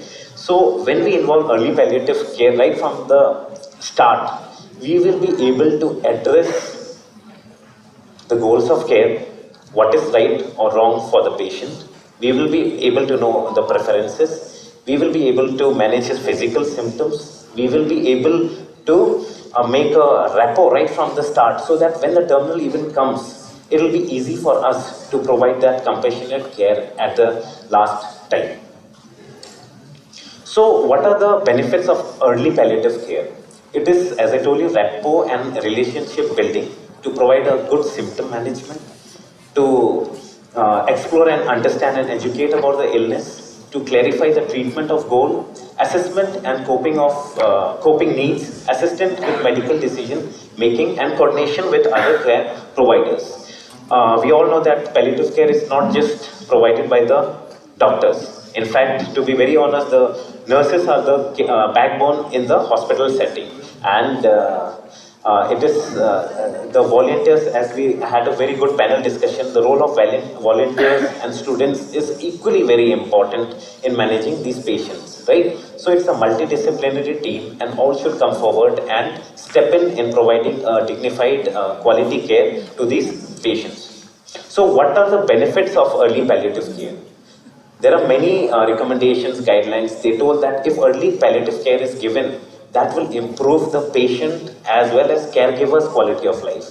And once the patient's quality of life is increased, the caregiver's quality of life is increased, indirectly the doctors or the physician or the nurse's quality of life will also be increased. They'll get a sense of satisfaction that yes, I have done something good for this patient, and in return, that happiness will be rewarded. Secondly, if early palliative care is provided, a good symptom management will be there right from the start. In fact, you'll all be surprised that overall survival will also be increased. Now, there's a question: how will overall survival be increased? If palliative care is integrated right from start, there will be a good symptom management. The patient will be adherent to the treatment which is given by the primary team. And once the patient is adherent to that care plan, and when he is getting a good care by both the teams, obviously his survival will also increase, not that much, but yes, to a decent level. And the likelihood of respecting patient preferences is always there. And what will decrease? Unnecessary, aggressive end-of-life care measures. As you see, all patients dying in ICU with ventilator, when we know that it is futile. So that will decrease. That will decrease. There will be judicious use of your resources. When a young boy who is suffering and he requires a ICU bed, and when you step into the ICU, you see that there are so many patients who don't require, they are occupying the ICU with ventilators. What will happen to the young boy? Right? So there should be judicious use of all the supplies as well. So this was a landmark trial. I know this is non-malignant talk, but yes, this was the first a landmark trial by Tamil et al. Where they told that early palliative care is very, very important. Here what they did was they took 150 patients who were diagnosed with non-squamous cell carcinoma. They divided into two arms. One received just the standard oncology care and the other arm received standard plus palliative care. And what did the result show? The results showed that the arm which had palliative care incorporated showed improved quality of life in the intervention group and lower depression scores in the intervention group. See, it is evident now. And what about in the other arm? More aggressive end-of-life care was seen and less advanced care planning documentation was seen. So this is why it is very important. So, and similarly, if you see the 5-year overall survival in cancer patients, suppose we all relate, right? That once a patient is diagnosed with cancer, it means death maybe 1 year, 2 year, or 5 years, right? But what about those patients who are diagnosed with stage 4, stage 5 CKD, or are diagnosed with advanced heart disease? Their mortality is also very high. You'll be surprised that 40 to 68% for stroke and 26 to 52% for heart failure. So it is evident that it is not just the oncology management bit which requires palliative care, it is all the chronic diseases which require. But why is it difficult in incorporating in these patients? So unlike the relative linear decline seen in terminal cancer, heart failure or for that matter in all chronic illnesses, it is marked by undulating and less predictable course which makes prognostication difficult and consequently can make decision when to integrate palliative care quite challenging. So how will we be able to recognize which patient wants our care? So we'll have to identify some trigger points. In this figure, you can see the red line, the first line, that is the usual health of the patient. Once the disease is advancing, his health is deteriorating, and at the yellow event, you can see that he's having frequent exacerbation, acute exacerbation. The yellow line shows the standard treatment which is being given, and the violet line shows the palliative care. So you can see down that the palliative care is there right from the start. It will increase when the acute exacerbation or the trigger starts coming. So we should identify what are the trigger points, and now we should refer the patient to a specialist palliative care or the people who are practicing palliative care in that hospital. So for identifying the trigger points, there's a very important tool, that is the supportive and palliative care indicator tools. With this, you will be able to identify the trigger points and proper referral can be given. There are two parts involved here. One is the general indicators. You can see the points: unplanned hospital admissions, performance status is poor or deteriorating. Initially, the patient was fine, but he'll tell that for the past 1 year now, my condition is deteriorating day by day. And in the last 6 months, I have had 3 emergency admissions. So these are the trigger points which should be identified. Okay, progressive weight loss, persistent symptom despite optimal treatment of underlying conditions. So these trigger points need to be identified. Apart from these, there are some clinical indicators for specified disease. For example, if we see of some respiratory disease, for example, COPD, severe chronic lung disease with breathlessness at rest, or minimal effort between exacerbation, his oxygen requirement is increasing, he is on low oxygen at home. So these should be identified. In liver diseases, for example, cirrhosis with diuretic resistant ascites or hepatic encephalopathy, and for that matter in kidney diseases, if the patient has stage 4, stage 5 and has various associated symptoms, and he might have symptoms due to dialysis also, and also the burden of financial toxicity is very high when you're giving maintenance dialysis for many patients. So these all should be kept in mind, and we should refer the patient. So in heart failure, this is a very good article by Dr. Dio Cavalier-Traus. He told that whenever the patient is diagnosed with acute advanced heart failure, both the general standard care should be taken, as well as primary care should be, palliative care should be started right from the start. So what will primary palliative care mean here? It will be good control of pain and other symptoms. Other symptoms may be fatigue, and it may be dyspnea, which is not getting relief by even giving high doses of diuretics. Assist with medical decision making, assist and reduce emotional distress, coordination of care, promote improve quality of life for patient and caregivers. And similarly, if you see this article which was published in Lancet about chronic obstructive pulmonary disease, they told that early integration of palliative care with respiratory, primary care and rehabilitation service with referral on the basis of complexity of symptoms and concerns should be referred rather than just prognosis, right? So they are all advocating that yes, based on the symptoms and they are always advised that early integration should be there.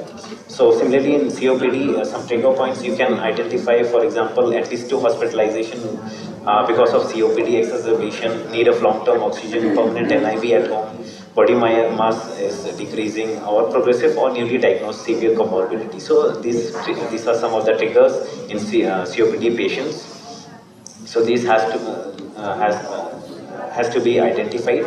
Another article where the role of palliative care is very important because breathlessness is a very important symptom and it is very distressing for these patients. And whenever it is not managed by the normal available medications, so we might also require opioids, for that matter morphine, which is very commonly used drug. But whenever we talk about morphine, morphine for these patients, hardly, I think hardly 50% of the physicians are really aware, not aware means they are really expert in giving these medications, right? So palliative care people can pitch in here and they can provide morphine to that patient so that his distress can be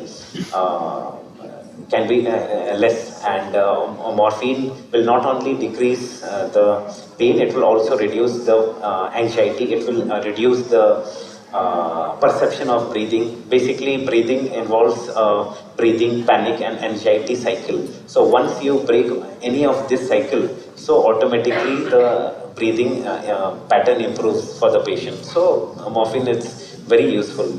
So what are the standard guidelines for using morphine in these patients? There are various guidelines. But in nutshell, I'll tell you, it's always good to give small dose, that is 2.5 milligram BD or TDS, and then you can titrate depending upon the patient's requirement.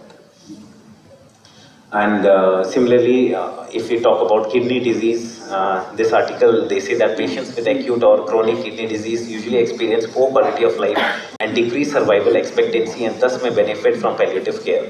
Palliative care requires close collaboration among multiple healthcare providers, patients and their families to share the diagnosis, prognosis, realistic treatment goals and decision making.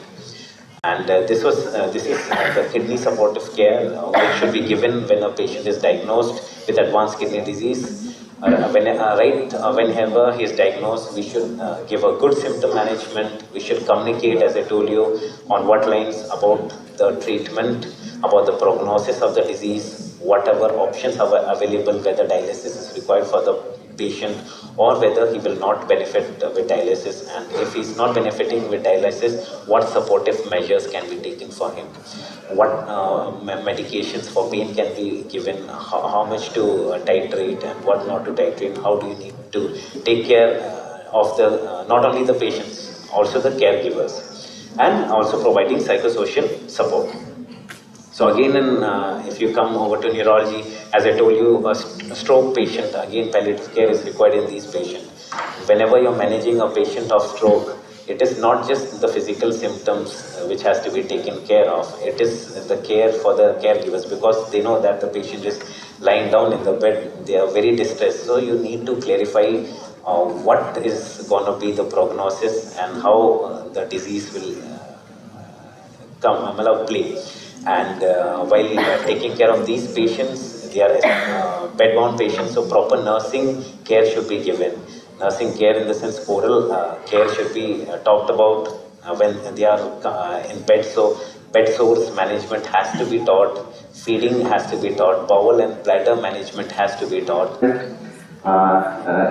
Care and coordination should be there, advocate and listen to the patient, because listening should be engraved in the physician first, because we just tend to blah blah blah, speak and go. Just give 5 minutes extra, listen what are their concerns, and then act accordingly. And building with the patients and families, planning, providing education about illness and prognosis, and providing a good and a dignified end of life. And once we do this, the quality of life of the patient will increase, quality of life of the caregivers will increase, and indirectly, as I told you right in the start, our quality of life will also increase. Thank you so much. Thank you, Dr. Rathore, for the excellent discussion regarding non-malignant disease palliative care. Now, to set the ball, I saw in many of the slides we have patient and family, patient and caregiver. So, what would be the role? Just to go in a what you call another direction, what would be the role of palliative care in terms of avoiding caregiver burnout? Because it is very important. He who is taking care of our husband who is in heart failure, or who is doing peritoneal dialysis 3 times a day, 4 times a day, for the past 4 years or 5 years, sometimes she or he simply gives up. So what would be the role of palliative care in this to prevent caregiver burnout? This is a very important point, that it is not just the patients but also the caregivers. Like when I was in AIMS, I was working with a heart failure clinic. There, as you mentioned, that there are many caregivers coming to us. They are telling, sir, till when or what is the end point, and will he get treated? And I'm really suffering because I have children. So, see, when you sit down and you listen first, that is what I told, when you listen, these concerns will come up. So you'll have to identify these concerns. Suppose the patient is a farmer or is from a low income society. So we have certain NGOs, we can attach them so that a bit of some financial burden can be taken care of. Apart from that, the psychological counseling is also being done, because when the caregiver comes to us, when she is in great distress. Hello, thank you for the illicit presentation on the new dimensions of palliative care. Actually, though we have been focusing mostly on malignant, you have highlighted the non-malignant conditions, and this is more prevalent in the society as such. Of course, we are not able to reach that much of the non-malignant conditions because the magnitude is quite high. And yesterday in the pre-conference CME there was a workshop, and some of the points have been discussed yesterday also. So now palliative medicine, we have to come in leaps and bounds now, because the horizon is big, vast, and even with the malignant we are having shortage. Non-malignant will be a big effort. So that, but mine is just a comment, not a question to you. But we are lucky, we're happy to know that such things are also there, which we could try to relieve some of the distressing symptoms, even with the heart failure, or even with a diabetic fit, or a patient on dialysis, as Dr. Gulliver Chairperson has pointed. So many things are there which we need to go ahead, and this forum is very nice that we have come up with this agenda also. Thank you. Thank you all. Thank you so much. Thank you. Thank you very much. Thank you. If there are no more questions, we thank Dr. Rathore for his excellent talk. Continuing the session, I would like to call upon the next speaker, Dr. Anita, who will be talking on home and community-based palliative care. She is working as a community health officer in our Wagga.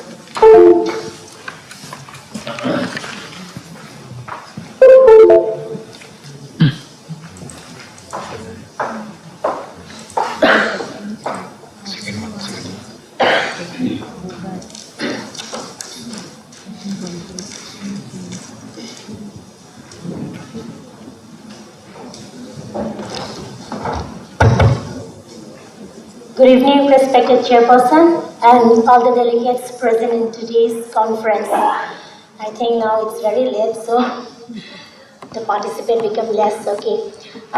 So many speakers have spoke regarding communication in palliative care, ethics in palliative care, and some panel discussion was also there, and about the non-malignant disease also. Now, after learning all those sessions, I will be talking about home and community-based palliative care.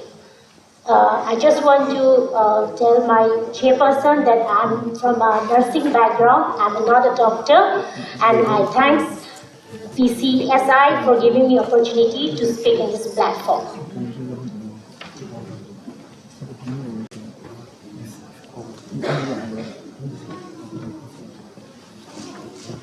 Since morning, all the speaker has been talking about what is palliative care, so I'll give a brief introduction.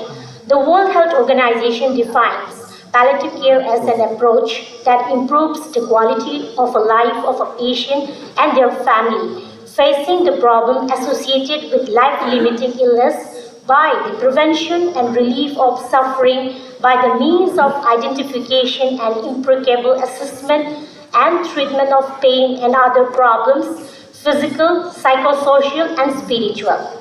Palliative care is thus the total active care of patients suffering from life-limiting illness along with the care of their family.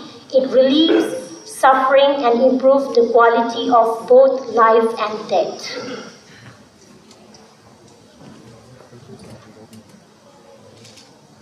So the key points in World Health Organization palliative care approach is that it provides relief from pain and other distressing symptoms and affirms life and regard dying as a normal process. Intends neither to hasten nor postpone death, integrates the psychological and spiritual aspect of patient care, offers a support system to help patients live as actively as possible until death, offers a support to help the family cope during the patient illness and in their bereavement. Use the team approach to address the needs of palliative patients and their families, including bereavement counseling if indicated. So, why we require community-based palliative care? Because it's an emerging field that seeks to integrate palliative and serious illness system. It focuses on providing relief from the symptom and stress of the illness. So as a healthcare provider, after gaining the knowledge from the different session, when we go back, we have to apply the community-based palliative care. So it may be in a hospice, it may be inpatient palliative care, it may be outpatient palliative care, or it may be inpatient hospice. In my next slide, I'll be talking about the practical field which we are carrying out in our Health and Wellness Center with our team member that consists of ASHA, multipurpose worker, A&M, and with the license of PRI members and with the clubs and the community people. As you can see the slide, mass awareness generation in the community has been provided with the involvement of volunteers, local leaders, students, teachers, Mahila Samiti.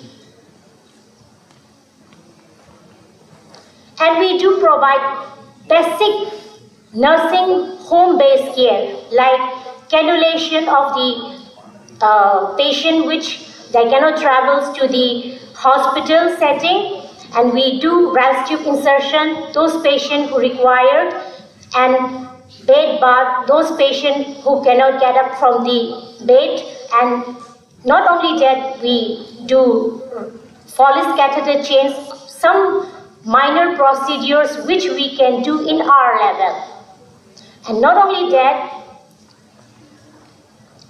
we do wound care also. So with the telemedicine, in our setting, we contact our higher facilities doctor through telemedicine, and we consult the doctors and we provide the care to the patient so that the patient will not face problem to reach the higher center.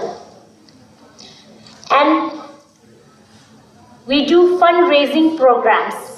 Like in our community level, people, they have financial problem, so we can't wait, like our government will be funding some large amount or a small amount of funds, but this is our volunteer service, what we are doing in our setting, like fundraising, keeping the small box in our health and wellness center, so that from that fund we utilize for the palliative care patient, so that the patient will have little bit lively support maybe, or maybe we can provide some eatables, essential items for those patients who requires. One of my patients, he met an accident in the year 2014 and he is bedridden. He don't have money to operate his disease condition.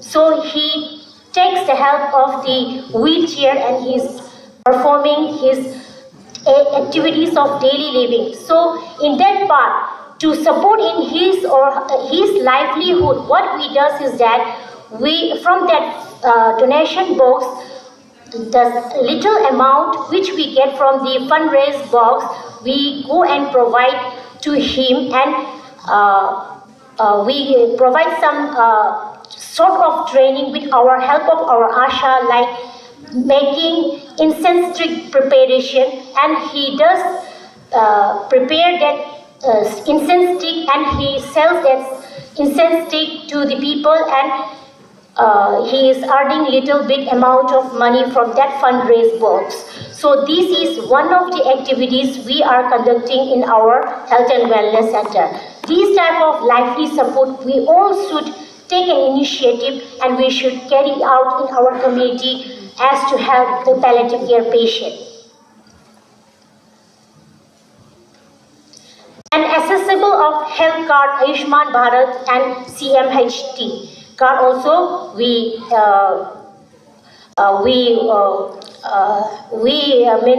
visit the home, like who is having financial problem, who could not have the treatment in the higher facilities. With our health authorities, we are joining with them and we are making the patient accessible to get the health card so that they can take the financial assistance from the government sector. And also we provide psychological support to the patient who are needing the palliative care. So our staff regularly visit every Saturday and we provide counseling and we motivate them like how to perform their activities of daily living and how to go ahead in their life. So these are the quality of life we are trying to maintain for our patient. Bereavement support. After the death of the patient also, from that fundraising box, if we have some little amount and we, the family members who are facing financial problem to have a Sarat ceremony, we provide little bit amount of cash amount to their family members also. We are doing that.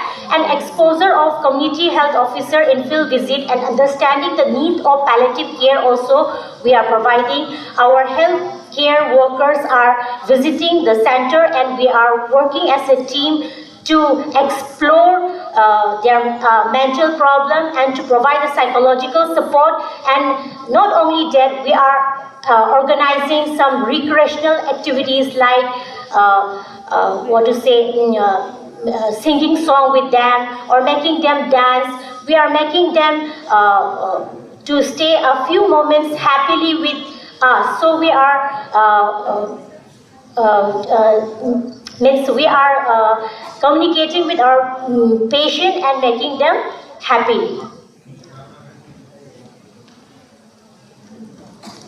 And motivation of volunteers. So recently through Pallium India in Eco Session, our HWC, we have motivated approximately 70 members and we have done a volunteer training with the Eco India, and all of the volunteers, they have received the certificate after attending the Eco Session. And now we have 74 volunteers in our setting, and with them we are visiting the home.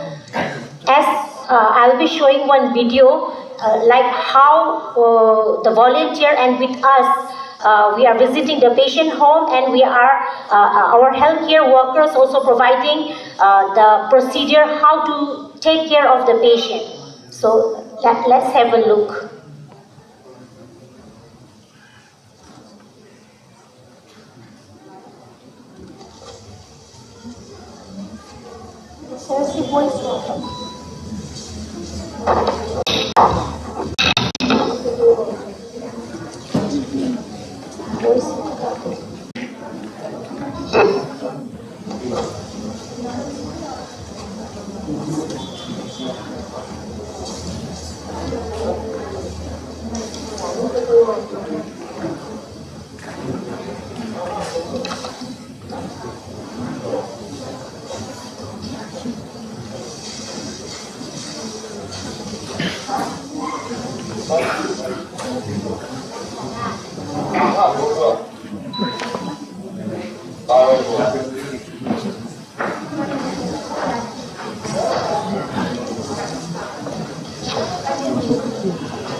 So the video was the practical demonstration which we are carrying with our team in the community setting. So the key fact is that community-based palliative care improves the quality of life of a patient and that of their families who are facing challenges associated with life-threatening illness, whether it may be physical, psychological, social, or spiritual.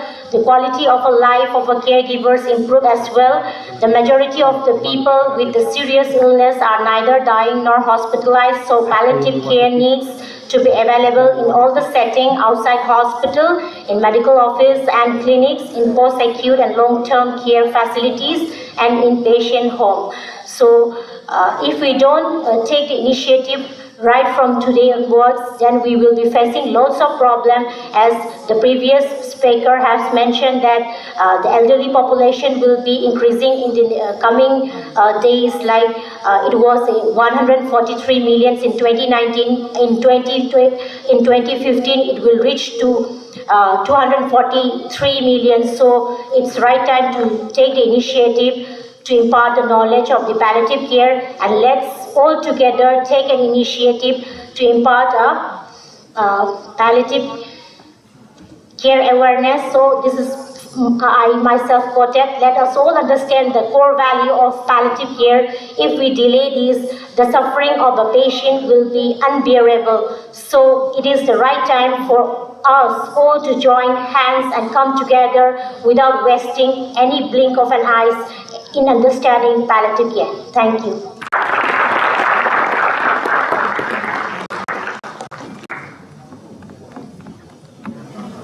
Thank you, Ms. Ramita, for highlighting the excellent work that you all are doing in the community. Now the topic is open for discussion.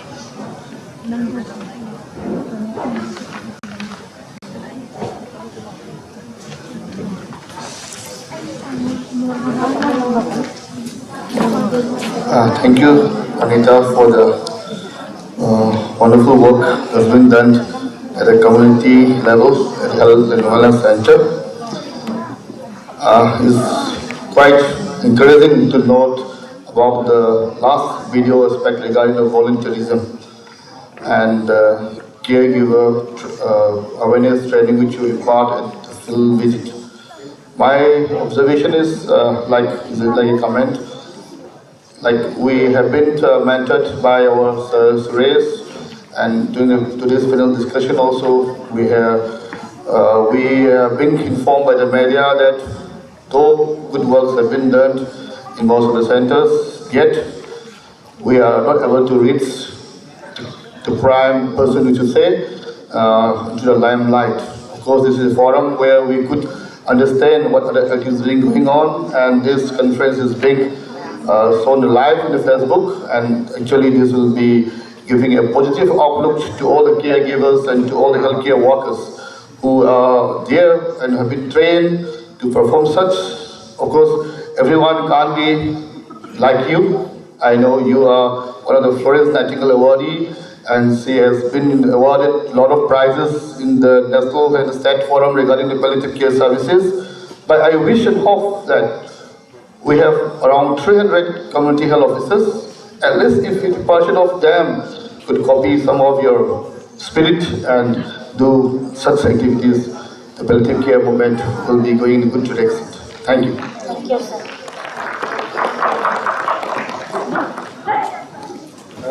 I just want to congratulate Ms. Ramita for her excellent work. Our work by Health and Wellness Center has become a tourist spot for all medical professionals who come from outside Manipur, as a point where they are taken to showcase how Health and Wellness Center is working and doing an excellent job. So I congratulate her and thank you very much for all the work that you do. Thank you.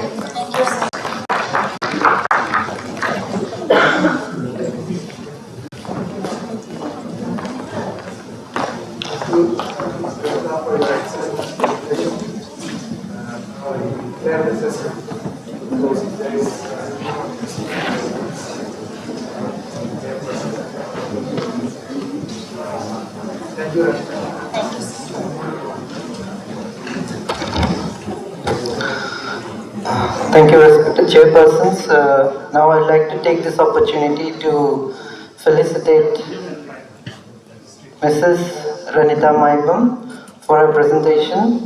Would like to request Dr. Sumitra, she is a consultant cardiologist of the Seizure Hospital and Research Institute, to kindly come to center stage and help us felicitate Mrs. Ranita Maibam.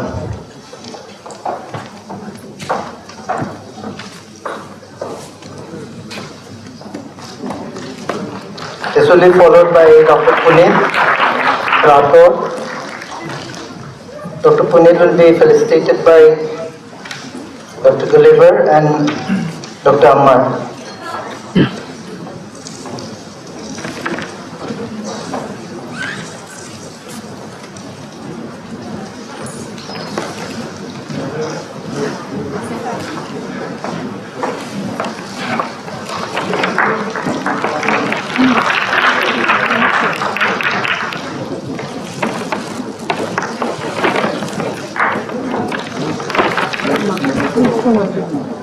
Next, I would like to take this opportunity to call upon Dr. Y. Prem Chandra Singh to come center stage, help us felicitate the chairpersons of the previous session.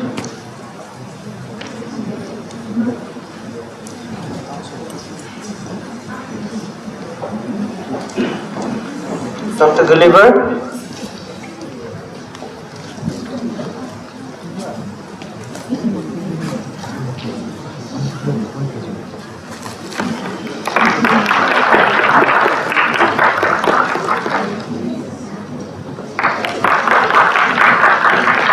Dr. Sumitra.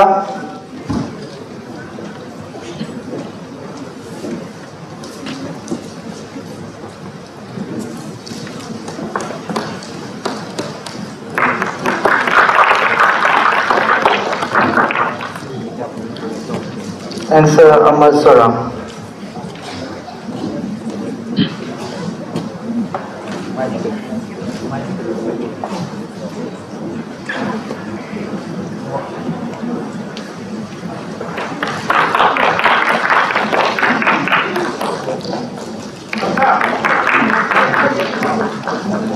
To wind up the academic discourse for the evening, the next session would be a panel discussion on the experience of the caregiver. I would like to request Dr. Prem Chandra to please moderate this session, and to join him, I would like to call upon Mr. Roger Koiram to moderate this panel discussion. Please, sir, please join us on the stage.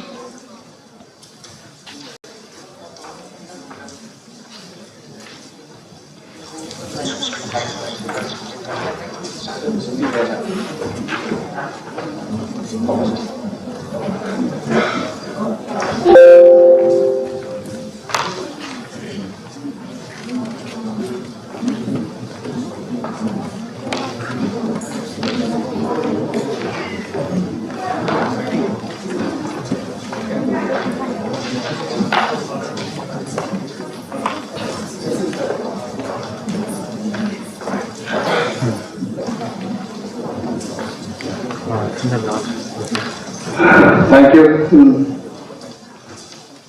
Last session, but interesting. And more of my beloved students are here. Why don't you come up in the first row, second row? Now it's your turn to be in the limelight. Please, students especially from the Caesar Academy of Health Sciences, and of course students from other colleges. Please come in the first 2 rows, 3 rows. The seat is for you all now. Please, let's hear. I welcome you all. Please come. Please come, students. Of course, the panelists will be our beloved persons who have been in the behind the scenes, working day and night for the welfare of the parents or the family members in providing palliative care. Mr. Mutul Watson and Mr. Hemanta at Acting Job. So may I request Mr. Roshan and Hemanta to be on the dais.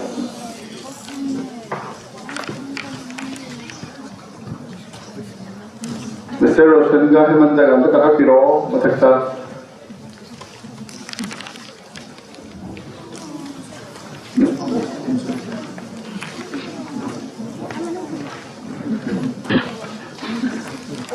Asin begini, hajik khana gadari session asina nasagi session silagi taman bamahau ama. Ayuti khana kasi koi academics ki urba, arurba, koi event cancer radiation TV matang, pang abada, dakka pagi matang, home based care chatpada, nursing role, doctor singi role, masun volunteer role, have different dimensions that we connect.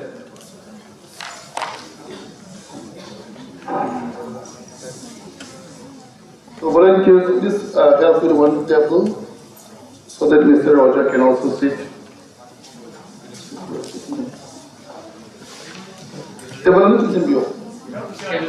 Oh, come on, sir. Please give a mic. Anyway,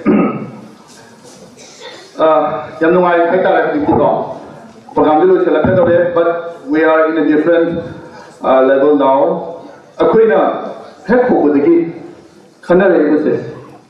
We are revolving in only one axis of axis guide axis center point patient center approach patient color color is patient anaba like terminally ill naba cancer cancer manaba life wa manage pagal namuktaba pagal khalaba or magi nada khotun leiba imung amada leiba anaba amagi wari leba page imung da level thidana ani hom na suyai tamangam de imung aduda anaba ama leiba kanda akoina doctor na nurse na or asana lakadabisidi thamagi manungda anirak ahumla layu phadana hata emongda amuk anira papirani tambirani adu imong aduda leiba anaba adu seba toriba miyoi adudi kumari gini kumari se anaba adu seba tobodori gini cancer patient koi wagera stroke toraga chakhan namdaba patient amagi wagera kidney fail toraga yumda dialysis to patient amagi wagera imung adula leiba miyoi dugidi kumari ni hafta amda limit tarik ni tha amda limit kunthari nasai khanabada yauki caregiver singina awawa thenaba kayam kuina asumna chathagadrino farakhidra natragana aroibada lakadoribra aroibasi kyam thuna lakadoribada sahi amara sahi anira natraga tha ahumla sahi ani ge ahum yausalagadi uhum kudimak takaga lanagi haibale nei but somdadi anaba layengbadadi takaga talakasuyai so there's an aspect of caregiver burden. Tabak to kanda koi tabak tu nungai na to si pung pudung na pame. Amaram the yegasi hopa ki setting da or nurse ki setting da. Anaba ama sum seba toram badagi pagalak ta bai havasi nungai ta bolamani.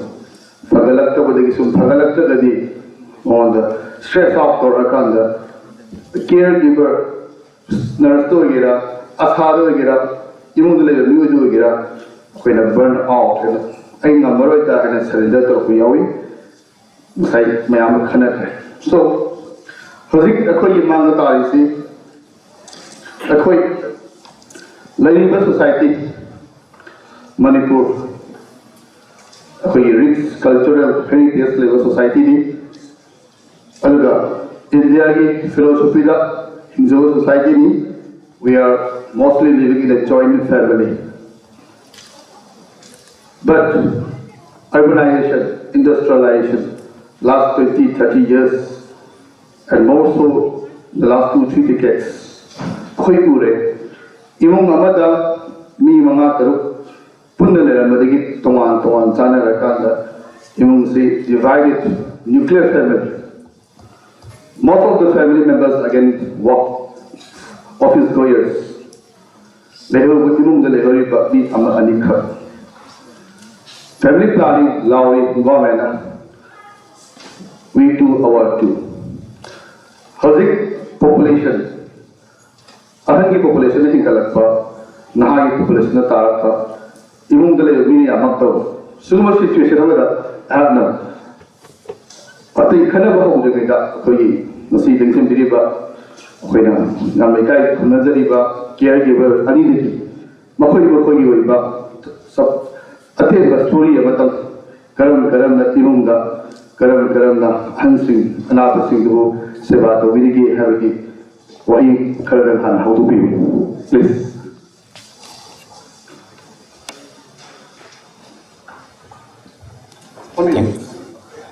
Thank you, sir.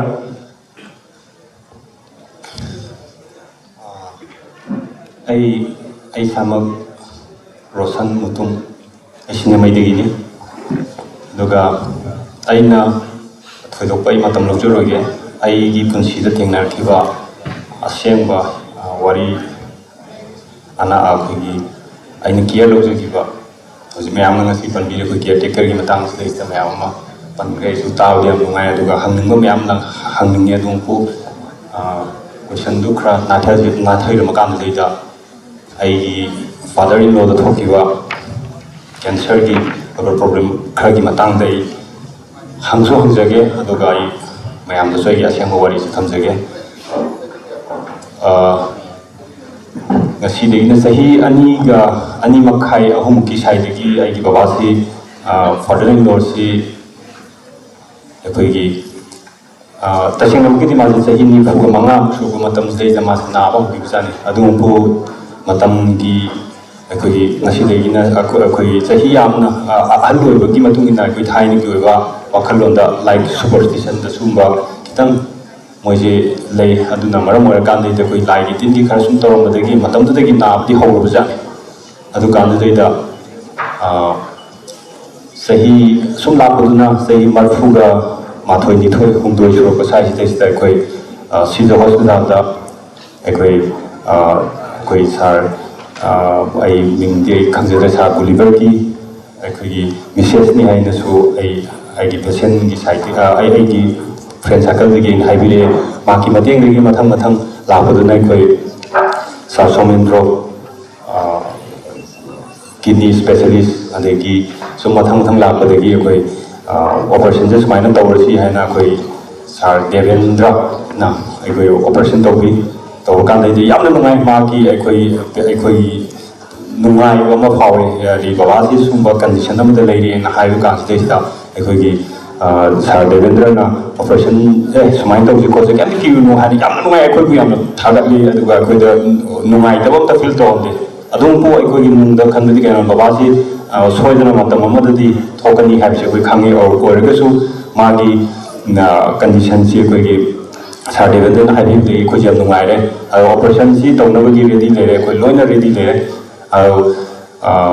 Science, Babasim, my son, being at the Pope and Marakan, the science, I own the Toro, Nina, Babagi don't I father-in-law science in the Tore, I operation C in the Tinzele, Arukan San, operation Dogan, Putokan, is the Bumble Kota, the Haiba, Colon Matexi, Putore. I am can't say on the Canoma filter, Skynotor, she lady before the Yam successfully are the operation of my team single and Yam Patana, operation of the candidate, Haiba, colon operations in the Ulore, Adukan Desta, I question Hapta, Ma, Nimusi, Lera Matunsi Desta, a Tam, mine organ, a quick layer, Halakan Desta. Matam today the corona gi matam ama yam kan la ya du maram or kan ko RIMS ta transfer to ko pa gi gi sa ta gi yuna gi therapy me am lo gi khona gi khudong cha da gi phang da maram or kan da yum da ko sar dana gi RIMS ta ko gi kan gi ona pu bi ne ma na yum do na guli gumba care sar kan da care lo ya ni khoni ha na to bi du sumaina ko bi ja kan da ko hospital da Lying of Copacato, one the Pudre, resumed the Dumpazana, I know the Yava in care, Dumdore, Serpa, the hospital, Serpa, the clinic, the Serpa, Tiesto, Pocatova, the Vagi Hill, Ki, the Gichaga, the Takatava, timing, Atu, the Mam, since in a Loina, Lore, Adukan, Desta, Pavana, on the high.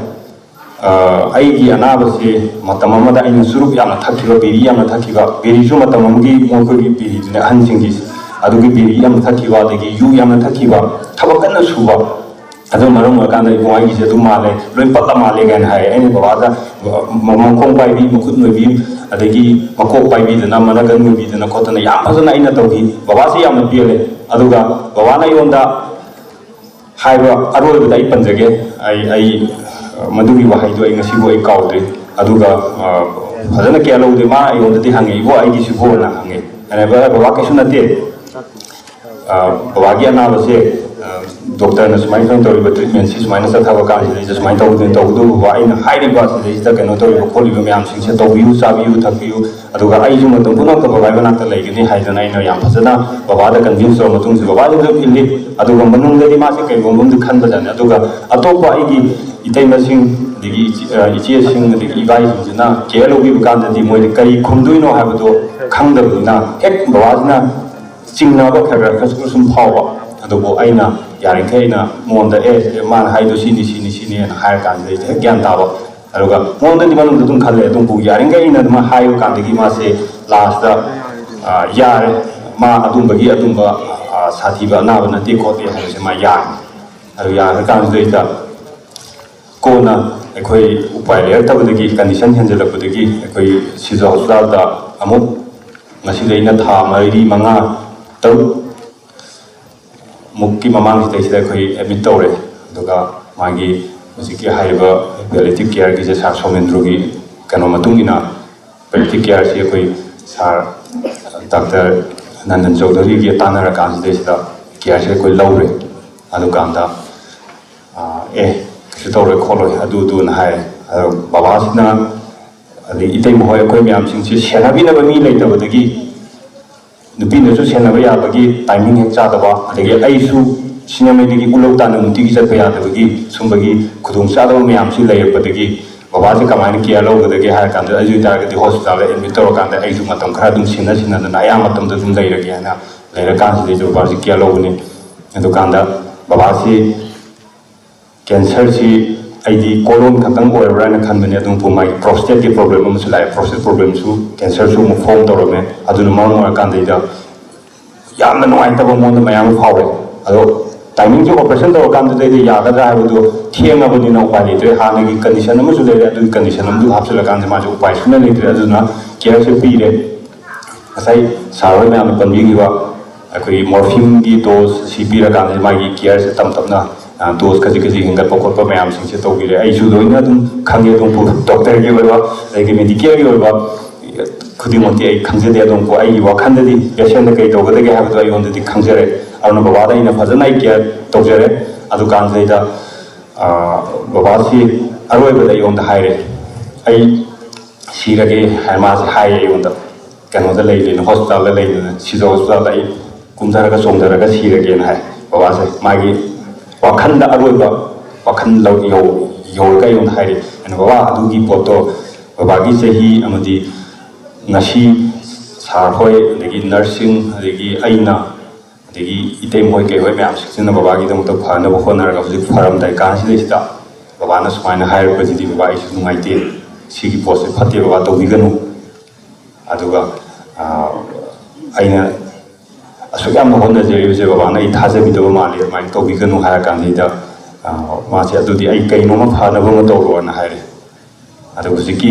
morphine se dose na capsule bi ya de dose na capsule di ma si gi ni khang dose na capsule bi ya de sanam do jodori na yo da phacha ba instruction pi ra kan ji da ma ge ba pi gam to ba sang da tamna pi ra ga mai caring phajal lo gi si mai wa khan hakchang po tha ra kan de du mai na pai le traudina nung ai na magi oi ba keno cha cha gi oi jenu adum po ai khoina masi da fatta ba to ya di haina sar nam chaudhary na hai do mayam dai na haje ge khang ma makta ba gi magi awa ba yeng ngam da di khoi te mo khoi mayam mo khoi family khoi tanan ma tum de kitang thu ba ya ba de han ma ji yam na po tha ja gi ya ba po te khoi khan na re khoi family je ado hai ro wa phum je khoi family gi ite ma anna imana kai na le pa ma tum ji da sa da hai wa hai adudi illegal ni su khang yi hai ba hai ga mo su hai ya su ya ro du ga adu pot di illegal ni handa adu maina to hon gi de adu kan de sa na ko de bi ba instruction du ma tum na ko na fajana treatment to ge de ba gi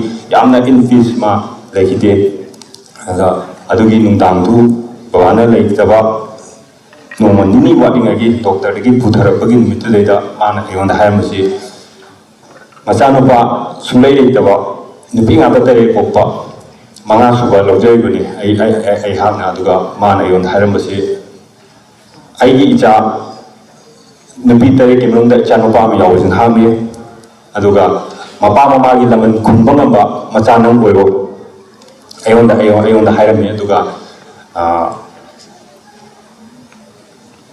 ꯑꯔꯣꯏꯕꯁꯤꯗ ꯑꯩꯒꯤ ꯄꯜꯂꯔꯣꯏꯒꯦ ꯑꯁꯨꯃꯥꯏꯅ ꯕꯕꯥꯅ ꯑꯩꯉꯣꯟꯗ ꯍꯥꯏꯔꯝꯃꯦ ꯑꯗꯨꯒ ꯑꯩꯅ ꯌꯥꯝꯅ ꯊꯥꯒꯠꯆꯅꯤꯡꯕ ꯋꯥꯐꯝ ꯑꯃꯈꯛꯇꯪꯗꯤ ꯑꯩꯈꯣꯏꯒꯤ ꯁꯤꯖ ꯍꯣꯁꯄꯤꯇꯥꯜꯒꯤ ꯁ꯭ꯇꯥꯐ ꯅꯔꯁꯁꯤꯡ ꯑꯃꯗꯤ ꯗꯣꯛꯇꯔ ꯃꯌꯥꯝꯅ ꯂꯩ ꯑꯗꯨꯕꯨ ꯑꯩꯒ ꯊꯦꯡꯅꯖꯔꯛꯄ ꯕꯕꯥꯒ ꯃꯔꯤ ꯂꯩꯅꯕ ꯊꯦꯡꯅꯖꯔꯛꯄ ꯗꯣꯛꯇꯔꯁꯤꯡꯗꯤ ꯑꯩꯅ ꯍꯥꯏꯅꯤꯡꯉꯥꯏ ꯂꯩꯇꯅ ꯊꯥꯒꯠꯆꯅꯤꯡꯉꯤ ꯑꯗꯨꯒ ꯑꯩ ꯀꯔꯤꯒꯨꯝꯕ ꯀꯥꯟꯗ ꯑꯩ ꯃꯦꯗꯤꯌꯥꯗ ꯅꯠꯇ꯭ꯔꯒꯅ ꯑꯩ ꯀꯔꯤꯒꯨꯝꯕ ꯑꯏꯕ ꯆꯦ ꯑꯣꯏꯅ ꯑꯩ ꯀꯝꯄ꯭ꯂꯦꯟ ꯕꯣꯛꯁꯇ ꯊꯥꯗꯖꯔꯀꯥꯟꯗ ꯊꯥꯒꯠꯄ ꯑꯩ ꯐꯣꯡꯗꯣꯛꯅꯤꯡꯉꯤ ꯑꯗꯩ ꯑꯗꯨꯛꯀꯤ ꯃꯇꯤꯛ ꯄ꯭ꯔꯣꯒ꯭ꯔꯥꯝ ꯑꯁꯤ ꯂꯥꯏꯚ ꯇꯦꯂꯤꯀꯥꯁ ꯇꯧꯔꯤꯕꯅꯤ ꯍꯣꯏ ꯍꯧꯖꯤꯛ ꯍꯧꯖꯤꯛꯃꯛꯁꯨ ꯂꯥꯏꯚ ꯇꯦꯂꯤꯀꯥꯁ ꯇꯧꯔꯤ ꯑꯗꯨꯅ ꯑꯩ ꯊꯥꯒꯠꯆꯅꯤꯡꯉꯤ ꯁꯤꯖ ꯍꯣꯁꯄꯤꯇꯥꯜꯒꯤ ꯁ꯭ꯇꯥꯐ ꯅꯔꯁꯁꯤꯡ ꯑꯩ ꯑꯄꯦꯟꯕ ꯑꯩ ꯐꯥꯎꯋꯦ ꯑꯗꯨꯒꯤ ꯃꯊꯛꯇ ꯑꯩꯒꯤ ꯕꯕꯥꯕꯨ ꯂꯥꯌꯦꯡꯕꯤꯈꯤꯕ ꯗꯣꯛꯇꯔꯁꯤꯡ ꯑꯩꯈꯣꯏꯗ ꯀꯤꯌꯔ ꯄꯤꯕꯤꯈꯤꯕ ꯑꯗꯒꯤ ꯁꯦꯀꯨꯔꯤꯇꯤꯁꯤꯡ ꯑꯩꯗꯤ ꯌꯥꯝꯅ ꯊꯥꯒꯠꯆꯅꯤꯡꯉꯦ ꯑꯁꯤ ꯍꯥꯏꯔꯒ ꯑꯩ ꯊꯝꯖꯒꯦ ꯑꯣꯀꯦ ꯊꯦꯡꯛ ꯌꯨ ꯑꯗꯨꯅ ꯑꯩꯈꯣꯏ ꯃꯌꯥꯝ ꯄꯨꯝꯅꯃꯛ ꯄꯥꯃꯤꯟꯅꯔꯦ ꯏꯃꯨꯡ ꯑꯃꯗ ꯑꯩꯈꯣꯏꯅ ꯑꯅꯥꯕ ꯑꯃꯁꯤ ꯌꯥꯎꯔꯛꯄ ꯀꯥꯟꯗ ꯏꯃꯨꯡꯒꯤ ꯃꯤꯑꯣꯏꯁꯤꯡꯅ ꯀꯃꯥꯏꯅ ꯑꯅꯥꯕꯁꯤꯡꯁꯤꯕꯨ ꯃꯍꯥꯛꯀꯤ ꯅꯥꯔꯤꯕ ꯅꯨꯡꯉꯥꯏꯇꯕ ꯃꯌꯥꯝꯗꯨ ꯈꯔ ꯐꯅꯕ ꯍꯣꯠꯅꯕ ꯗꯣꯛꯇꯔꯅ ꯅꯔꯁꯅ ꯇꯥꯛꯂꯛꯄ ꯄꯥꯎꯇꯥꯛ ꯃꯌꯥꯝꯗꯨ ꯏꯜꯂꯒ ꯑꯅꯥꯕꯗꯨꯗ ꯆꯔꯥꯡꯅꯕ ꯋꯥꯈꯜꯗꯨꯁꯨ ꯀꯣꯛꯅꯕ ꯍꯣꯠꯅꯕ ꯑꯅꯥꯕꯗꯨꯅ ꯑꯔꯣꯏ ꯈꯟꯖꯕ ꯀꯥꯟꯗ ꯁꯨꯁꯥꯏꯗꯜ ꯇꯦꯟꯗꯦꯟꯁꯤ ꯑꯃꯒꯤ ꯋꯥꯈꯜ ꯄꯨꯊꯣꯔꯛꯄ ꯁꯨꯁꯥꯏꯗꯜ आइडिएशन अमा लाप कांदा करमना डाइवर्ट तौरगा कोई काउंसलिंग पीरगा फकीब है बदु मरक सिदा कोई रोजर दगी कोई मेडिकल सोशल वर्कर्स हुईबा मसिगी कोई कॉमरेटर दगी सुगुंबा थिनब कांदा इमुंग अमदा सुम थिनब कांदा इमुंग दुदा मी सु पंगांग नाम दुदा इमुंग अमदा तौर कांदा कमायना मोबिलाइज तौरगा सुगुंबा कलेक्टिव केयर जितिया कांदा साइन हाइजिंग बदुनी फैमिली मेंबर्स याम दबा तापी दे एग्जांपल अमा नुपा ना कांदा नुपी ने एक्शन से भी यादबा स्वाद वकान अखोने कमाय तो मोबिलाइज तौरगा इमुंगी मियोइसिंग से कोई मतेंग पांगसन भी यादबगी रोजदगी मोरम तक थापिरो हेलो हुजिके सार बिगी क्वेश्चन तो याम फजब क्वेश्चन मरमदि कइनोदा हुजिकी अखोइगी सोसाइटी दा मिसि यामक्तब जॉइंट फैमिली सि यामक्तब अदुम कोइना उरे अदु मतलब हुजिकी सिचुएशन तो लाप मतलब कोइना हाइबा केयर गिवर ट्रेन तो बम चन sai tamona su panbigi batu koina anabatuda fajana loina bi haji ma understand to hai bane understand to hai communication da lakaduni kamai fajana wari watai sabi ba mana pami do kari no ma khangdok pa change ba adu changa matungda magi lungi haiba wahi wata mat loina lakaduni ba adu da koina moda care to budu anabuna pain ga drine ba adu pelan matamda कोई communication से याम important होई communication but माना high बो करी दगी क्रम ground लाई सिंगे नत्रगा असै सी hospital दगी सुमाय तो तार सिंगे कोले करी हारे नो दगी वार्ड को कोई थिरो बम जगह ते बदु असै तामो सु पन दि दुनी मोन द चाइना को मैप फावरे मतुग दा कोई पैलेटिव केयर ठेंगरे कांदा कोई मोरफिन पीदना कोदा तो कांदा अदुगी वाई दो हाइरक्ट्रे अदुगा तामोदा हाइरक बि दुनी नंग खतनी आई चानु पादु नंग तो सेवादु फंगो यादि कम्युनिकेशन चर्च दे जाम दरकार ता कोन मोय खंबीबा ताबीबा सिसिसा अदो सो सगी कमाइना इमुंग जुदा मी लेका बकांदा सगी मोबिलाइजेशन से क्रम मोंग तो होनिंगे हाइदो सोसाइटी दगी और वॉलंटियरिज्म नि वगैरह क्रम बमोंग द सुम कर्म तो गताना दगी कोई लेबा कंटेक्स्ट दा अखोई कॉन्टेक्स्ट दे सर कोइना वॉलंटियर से ट्रेन तो बम दरकार तानि सर याम चावना वॉलंटियर ट्रेन तो हुजिकी हाइबा सिचुएशन दुदा चंगनबा सिचि याम दरकार ताइ सर ओके संगी पने ले सहन करके सुंब सिचुएशन अमग थिनबी ही बले ब्रागी साई सु स्टोरी उता देरी इमु मुदा अनाब से बात हो कांदा इमुगी म्यूजिक से वाना ला कांदा इमुगी म्यूजिक की रिलेटिव अतोपसिंदा कोइना इवॉल्व तो गुंबा अदुंबा सिचुएशन गुंबा रशिया तो भी यागा आई कुराई दगिने लाई हेमंत दोसे यम नोवाई तबा माइक्रोवेव पाइप से पुंजी का सिना हार बनी सोई बलानी में हम यारसु नबी गनी आई थेंगनगिबा यम नोवाई तबा मता आई माता 2020 कोरोना की हम लकल को तंजा 2020 की जून की तारीख 18 दा लिवर कैंसर ना है कंफर्म चौरे ꯑꯗꯨꯒꯤ ꯃꯃꯥꯡꯗ ꯏꯃꯥꯁꯤ ꯆꯥꯅꯤꯡꯕ ꯊꯛꯅꯤꯡꯕ ꯁꯨꯡꯐꯥꯎ ꯐꯥꯎꯗꯦ ꯍꯥꯏꯕꯒꯤ ꯃꯇꯥꯡꯗꯒꯤ ꯃꯊꯪ ꯃꯊꯪ ꯁꯨꯝ ꯌꯦꯡꯉꯛꯄꯅꯦ ꯌꯦꯡꯉꯛꯄꯗꯒꯤ ꯖꯨꯟꯒꯤ ꯇꯥꯔꯤꯛ 6ꯗ ꯑꯜꯇ꯭ꯔꯥꯁꯥꯎꯟ ꯂꯧꯕ ꯀꯥꯟꯗ ꯑꯜꯇ꯭ꯔꯥꯁꯥꯎꯟꯒꯤ ꯔꯤꯄꯣꯔꯠꯀꯤ ꯃꯇꯨꯡ ꯏꯟꯅ ꯀꯦꯟꯁꯔ ꯅꯥꯔꯦ ꯍꯥꯏꯕ ꯀꯟꯐꯥꯔꯝ ꯇꯧꯔꯦ ꯇꯧꯕꯒꯤ ꯂꯣꯏꯅꯅ ꯔꯤꯄꯣꯔꯠ ꯍꯦꯛ ꯐꯪꯕꯒ ꯔꯤꯝꯁꯇ ꯇꯧꯕꯒ ꯌꯦꯡꯕ ꯀꯥꯟꯗ ꯗꯥꯛꯇꯔꯅ ꯑꯗꯨꯝ ꯍꯥꯏ ꯅꯣꯏꯒꯤ ꯏꯃꯥꯁꯦ ꯊꯥ 6 ꯍꯦꯟꯅ ꯄꯨꯟꯁꯤꯅꯤ ꯍꯥꯏꯕꯒꯤ ꯊꯥꯖꯕ ꯂꯩꯇ꯭ꯔꯦꯅ ꯍꯥꯏ ꯑꯩꯈꯣꯏ ꯌꯥꯖꯔꯦ ꯌꯥꯔꯒ ꯑꯗꯨꯒꯤ ꯃꯈꯥ ꯇꯥꯔꯛꯄꯗ ꯌꯥꯝ ꯁꯥꯡꯅ ꯏꯕꯁꯨ ꯍꯩꯖꯗꯦ ꯑꯗꯒꯤ ꯁꯨꯝ ꯆꯥꯅꯤꯡꯕ ꯐꯥꯎꯗꯕ ꯑꯩꯈꯣꯏꯒꯤ ꯑꯅꯥꯕꯁꯤꯅ ꯑꯗꯨꯒ ꯎꯄꯥꯏ ꯂꯩꯔꯛꯇꯕ ꯇꯥꯟꯖꯥꯗ ꯑꯩꯈꯣꯏꯒꯤ ꯄꯦꯂꯦꯇꯤꯚ ꯀꯦꯌꯔ ꯑꯩꯈꯣꯏꯒꯤ ꯁꯤꯖꯗ ꯁꯤꯒꯨꯝꯕ ꯑꯃ ꯂꯩꯕꯅꯤ ꯍꯥꯏꯕꯗꯒꯤ ꯔꯣꯖꯔꯣꯏ ꯊꯦꯡꯅꯔꯒ ꯔꯣꯖꯔꯣꯏꯅ ꯌꯨꯝꯗ ꯂꯥꯛꯄꯤꯔꯒ ꯚꯤꯖꯤꯠ ꯇꯧꯕꯤꯔꯒ ꯃꯣꯏꯅ ꯄꯥꯡꯕꯤꯔꯒ ꯄꯥꯡꯕ ꯌꯥꯕ ꯃꯇꯦꯡ ꯄꯥꯡꯕꯤ ꯎꯄꯥꯏ ꯂꯩꯇ꯭ꯔꯕ ꯍꯦꯛꯇ ꯍꯧꯒꯠꯄ ꯀꯥꯈꯠꯄ ꯉꯝꯗ꯭ꯔꯦ ꯆꯥꯕ ꯁꯨꯡꯉꯝ ꯉꯝꯗ꯭ꯔꯦ ꯃꯇꯝꯗꯨꯗ ꯔꯣꯖꯔꯣꯏꯅ ꯂꯥꯛꯄꯤꯔꯒ ꯃꯣꯏꯅ ꯇꯧꯕ ꯌꯥꯕ ꯃꯇꯦꯡ ꯄꯥꯡꯕꯤꯔꯒ ꯃꯣꯔꯕꯤꯟ ꯊꯥꯕꯤꯔꯒ ꯑꯩꯒꯤ ꯏꯃꯥꯁꯤ ꯑꯩꯈꯣꯏꯒꯤ 2021ꯒꯤ ꯊꯥ 3 ꯄꯨꯟꯁꯤꯅꯤ ꯍꯥꯏꯕꯗꯣ 2021ꯒꯤ ꯖꯅꯋꯥꯔꯤꯒꯤ ꯗꯦꯠ 8ꯗ ꯂꯩꯈꯤꯗꯦ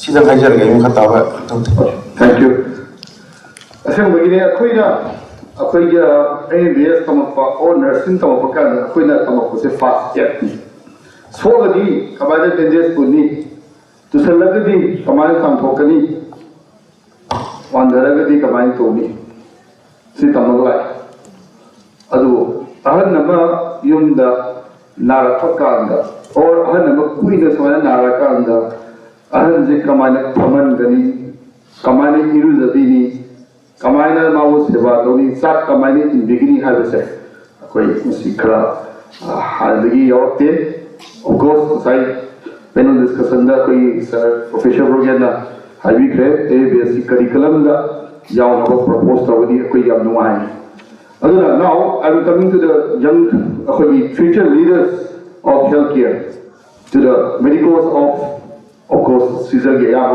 मसी रिप्रेजेंट तवे सिदगी अखोई नहा ओइरिबा फॉर्मेशन ओइरिबा स्टूडेंट्स सिंगदा वॉलंटियर अमरी जों थोरागा हजिक अखोई ने थेगरिबा अनाबसी मखन मखन जापान दे यमकांदा हांगकांग दे यमकांदा एडल्ट पॉपुलेशन से अखोइना याम कन्ना हजिक खेंकल अगा एडल्ट लॉन्ग टाइम केयर हैबस फोकस तौरिसी अखोइना बुई स्कूल सिंगदा जापान के स्कूल की मैम यंगबेरगदी जापान की चैनल मैम हांगकांग की कोरिया की चैनल मैम जिंगनै अरिरंग चैनल जिंगनै अकेबो उदंग के गुमसे अरिरंग चैनल दा अकेबो यंगबसु यंगसी नुमाय लेसी अदुबो मखोई सोसाइटी से कमायना अहन नहागा कमायन रिलेशन लगे है वसे अखोई सी हैबिट सी जो कोई कल्चर तो तकार होय स्कूल दा अनंग सिंगसी स्कूल की इवन क्लीनिंग दसु तंबी ममा मपा अहल लमन चंद्रमी Manipura निंथिंदा husband wife na husband khong hambiba khudengda we have forgotten those traditions in almost all of the homes but now sugubet change taragadi akhoi ki society lai family bonding ase karakda ahan namuna agadi phone toro kana mo organization ma lai ni mi tharo haina other बच्चा खगदी अखोइना पारबा completion असai पे होबदी नहीं रहेगा अखोइ human values ethics से अखोइ प्रभु खरवागनी न खली अदना young medical सिंगसिना first question से नसी होल सेशन जे नो यावबिना एल्डरली केयर अबदा नखोइना कदी कदी खंगिंगे अमुसु नखोइ एक्सपीरियंस कदीनो अहन सिंग युमदा अनाबा थेनरसु यावबिया नखोइना युमदा अदुम सेवा तौबा कांदा नखोइना लिमिटेशन से कदीनो नखोइना कदी खंगिंगे और नखोइना तौखिबले नकदी तौगे नै फर्स्ट रो दगेरा सेकंड रो दगेरा अंतल खबर पिरो volunteer mai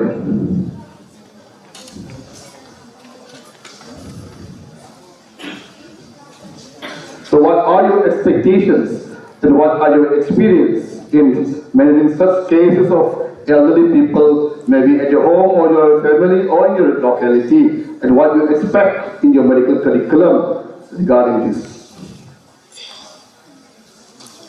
Elderly people, like when they are like bedridden, bedridden gumba oirakanda akhona help tawba yawa another perspective khara point ani muk haijage like first of all we could give them emotional support like talking to them, having conversation and listening to them. Then second of all we can ensure them with good nutrition, like providing them with well maintained balanced diet, like checking their nutrients, calories so that they remain healthy. So, even the aran naga thenabdi yawi birabi magi. Yes, yawi. Kai dan share to ya bra na khanjab knowledge tagi da na tawhiba hai dare. Mama jahi she passed away. The Hana like talking to her regularly. Microphone system battery for mal. Microphone.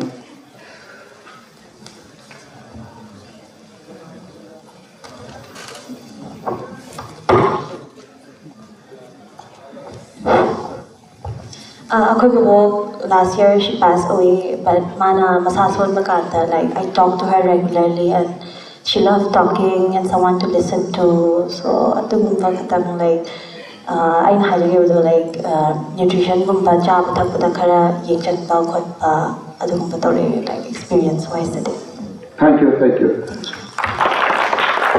So among the guys we have eminent learned people in the field of palliative care. Our panelists, tanda district of Jalmung discussion say I draw the attention of Sir Jagindra. He has been training a lot of volunteers in different colleges, MU. Aduna apina palliative care ki caregiver ki mahaki atmosphere se good atmosphere propaganda apina karamba direction se sir chalaga apina imung asibu ko na mateng kampanya ya adagi sa ye okalam the thought process of IBO. Thank you for this session and panelists Smain Thopiraga Wari Isagi personal Wari thank you so much Sisu Thona Changi Isagi Nuaita Wari Si Myam the Dim Sisu Thona Amani I thank you so much for your effort and I really appreciate the students who are present and this is going to be very important session also. Yes, now, anybody who doesn't understand Manipuri? Okay, I'll speak in English. Okay. So, yes, now we know that care is required and you will be a generation who will be taking care of patients in that category. That is, those who are going to be ill, but not dying, but not getting well. Do you understand? Diseases which they are going to carry, and patients who are going to suffer, but they are not going to die immediately, not like today or tomorrow. They may live for 2 months, 5 months, 10 months and beyond. Now, what was your name? Next year. And she pointed very nicely, communicate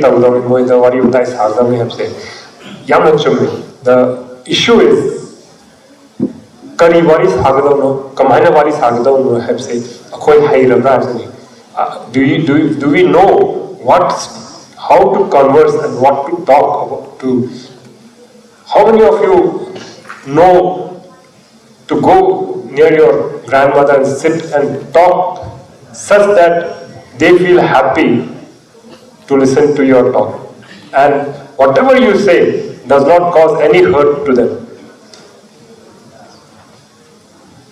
Yes, all of us have got innate capacity, innate ability to speak like that and communicate like that, but there are skills which can be learned. And once you learn those skills, it is simply like having an ammunition, like carrying a gun. You can know, all of you may think that I will know how to shoot a gun, isn't it? But unless you have the gun and then shoot, you will never know that you can shoot the gun for 100%. Like that, if you have the ammunition to how to communicate properly, only then you will be able to communicate. So this has become very important, and this is where right from the central government level, now it is becoming necessary that students, medical students, require training in these aspects. Only after we started palliative care program have I learned something in communication skills. So, but you are fortunate, you will have to, you will get those opportunities. But my take is that we have to work on those things, and you have to learn the skills as to how to communicate. There are many things that I will give you one example, just a picture of what is communication. Okay, in any communication class, you will say that eye contact is important. Is it correct? Yes or no? Yes, eye contact is important. How long is the eye contact appropriate? According to you. Just sit and sit. Just. As long as he speaks. As long as he speaks. As long as I speak to you, I look into your eyes. This is appropriate. Huh? 2 seconds. On and off, but how many seconds is eye contact is good, appropriate? 5 seconds, 10 seconds. Yeah, but how long will you keep eye contact? That is what the question is. A minute. She says a minute. Very dangerous. It's correct. So, we know that eye contact is important for communication, right? But what is appropriate eye contact? Unless we know it, this after scientific research, it is for thousands of people, it has been said that it is 3 seconds. If you are looking at the eye of a person more than 3 seconds, 2 things happen. What is that? One is intimating or intimidating. I will Nakshanda Bama, Natra Kihan Bama Tokane, Anishiva the Tokane. More than 3 seconds here for them. Either the person become close to you or you will frighten that person. This is the result of eye contact. Now, unless I tell you this thing, you will not know for your life now. Isn't it? So you need to know communication skills like that. That is what I am trying to point. There are so many other points like that which you can learn and improve your communication skills. I could go on and on, but I think I'll stop here. Thank you so much. Okay, thank you, sir. And coming to the Samantha,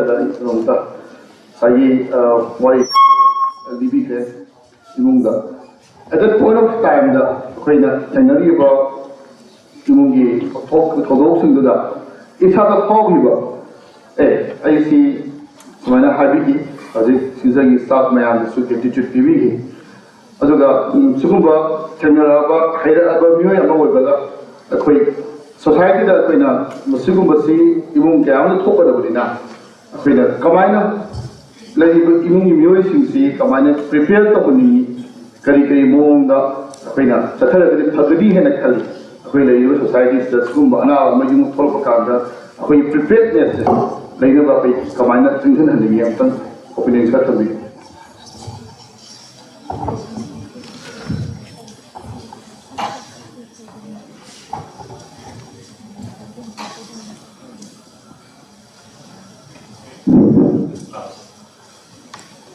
Mana sa the Habibu Matumina, I Sada Nazikiva and the Tozikiva, Kiarubi Matumina, Aquina Masai consulta Toruna, Masai, the Kamili Nivo Amadi, Sudosan and Dakawai, Madukai or the Su, Dugai, research or the Sunatarana, Yam or the Su Maga, Dr. Dugadum, given us Tawani Haiva, Maduda, Aina. I family Dina. I know the Karino Hargati, I family the Ahana the Tahani, minus no condition the lady and I was a family the Hana Ahande. Sahima Paro have a quorum of I know Kuzikiva, Hadi of Matumina, Adukan later high weapons, he had hired a family member, had the ꯑꯩꯒꯤ ꯏꯇꯩꯃꯁꯤꯡ ꯑꯃꯗꯤ ꯑꯩꯒꯤ ꯃꯤꯁꯦꯁꯁꯨ ꯌꯥꯎꯅ ꯃꯈꯣꯏ ꯇꯔꯦꯠꯁꯦ ꯁꯣꯏꯗꯅ ꯀꯞꯀꯅꯤ ꯍꯥꯏꯕꯁꯦ ꯑꯩ ꯈꯪꯉꯤ ꯑꯗꯤ ꯉꯁꯤꯃꯛ ꯍꯌꯦꯡꯃꯛ ꯅꯣꯡꯃ ꯅꯤꯅꯤꯁꯤꯗꯩꯗ ꯍꯥꯏꯔꯤꯕ ꯄꯦꯁꯦꯟꯁꯤ ꯕꯕꯥꯁꯤ 시르거니 나타가나 시로 하기 마땅히 핵번보다 뭐 거의 아이 미세서마데 아이 대마신 아이 이암은 뭐 거의 좀 갖고 있는지 칼면 뭐를 가내자 아이 눈을 내고 와이시 아이 뭐 거의 흉아 해줄게 예 정말 도커나 거기 벨레트 케어나 양나 퍼져가 거기 바와도 사용하는 거야 그래도 난 어디가 강원 그리고 사이가 반스 공감적이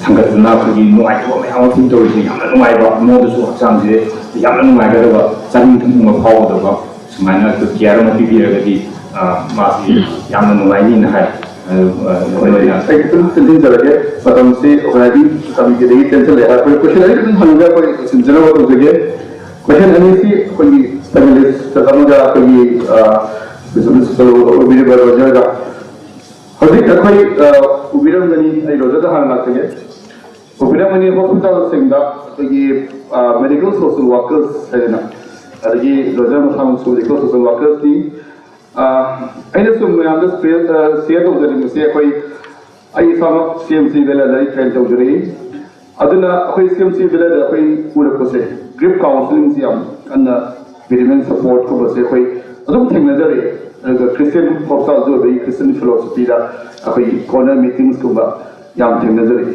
أنا كوي هونتي بس collective care scenarios دا hospital أمازون يوم أمازون hospital سلاطة كان كذا कोई social worker अमगी angle लगी government दा कई suggest करूँगा ताकि प्रगहनिंगा सुमगी बताऊँगा अपनी regarding caregiver support कोई ने खाने को topic सीधी caregiver की support की बताऊँगा सीधा अंकल brother मुझे ताकि panelist अमर देखिए same question जे post हो सके तो सी हम अगर कोई question ना आया वाला हो सके hello sir जी हम question जवाब करें आई ना hygienic बदी medical social worker ji ayam mapang di hospital dari luar lagi, ada mogi role je bagi anak betuga dokter juga wali sah bagi macam je yang nak punya pang dah macam tu tu na, bagi medical social worker tu anak betugi maram dah, ada lagi magi history taking, ada lagi imung tugi timbang numpang je luar yang kang beri na anak betuga wali sah betul su yang na kata lain bah, ada family members tu wali sah betul yang lain na betugi posisi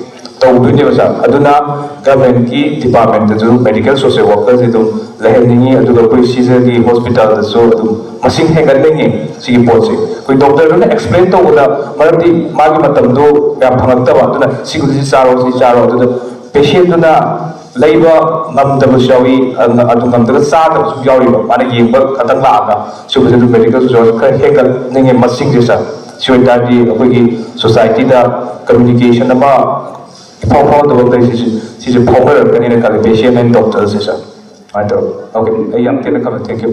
Last panelist. Oh, yeah, request some I talk to you, sir. We patients na data or say tablet things here. We card makhlei health card na so kuna tanaba kanda yam sang process makha hai lesson je thange masigi tablet se ki koi compact होगा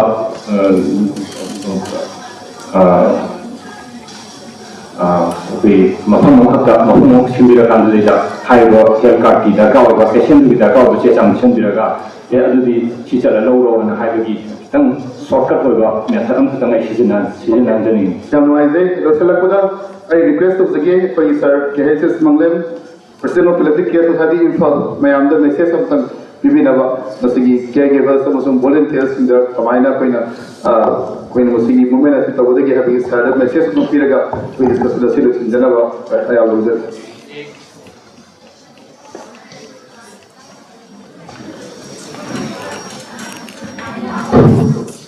panel discussion yam bajana sathai yam bajana sathaviri no caregiver masagi experience koida kangan bi aduna ko ki caregiver ki importance di hainingai leitana baru oi pot amani ado हानादगी खनरइबदुनी care giver आइबसे मसासु सोहनबा यारोइदोरि अदि मसा नाबा यादे Maggi सेवा तौबदा मा मसा हान खंगदबनी फगदबनी नाबा यारोइदो अदुना वासी fit for all purposes adugumba miyoy amna oidori care giver with all the training he or she requires adu phango matung aduna bayam volunteerism se tawiyo aduga caregiver oibiu masi malnai pot amani hojik palliative care oiba mioi sing yumda sen yam piduna nurse waiduna seba toba kaya am lei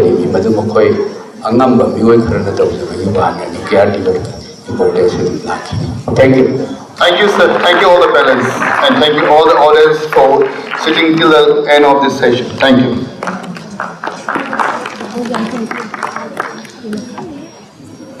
Asigi academic discourse bikiba Dr. Y. Premchandra amasung Roger Koiromna panelist anibu felicitate tawbibagi tanzadu yausilakle koi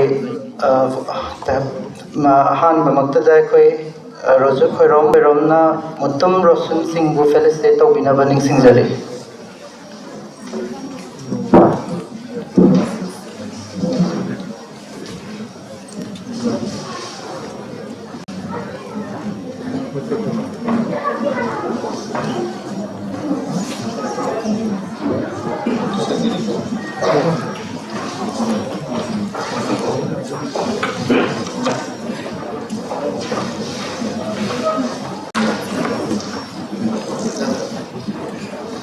Ma'am, how about can ready ma'am?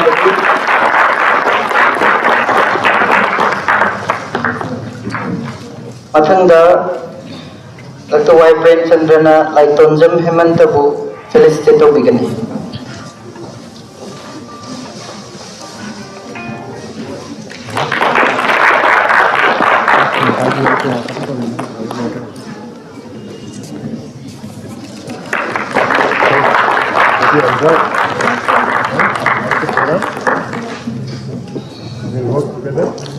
Thank you, Ma'am Mohan Thagatsari. Matangi Thoram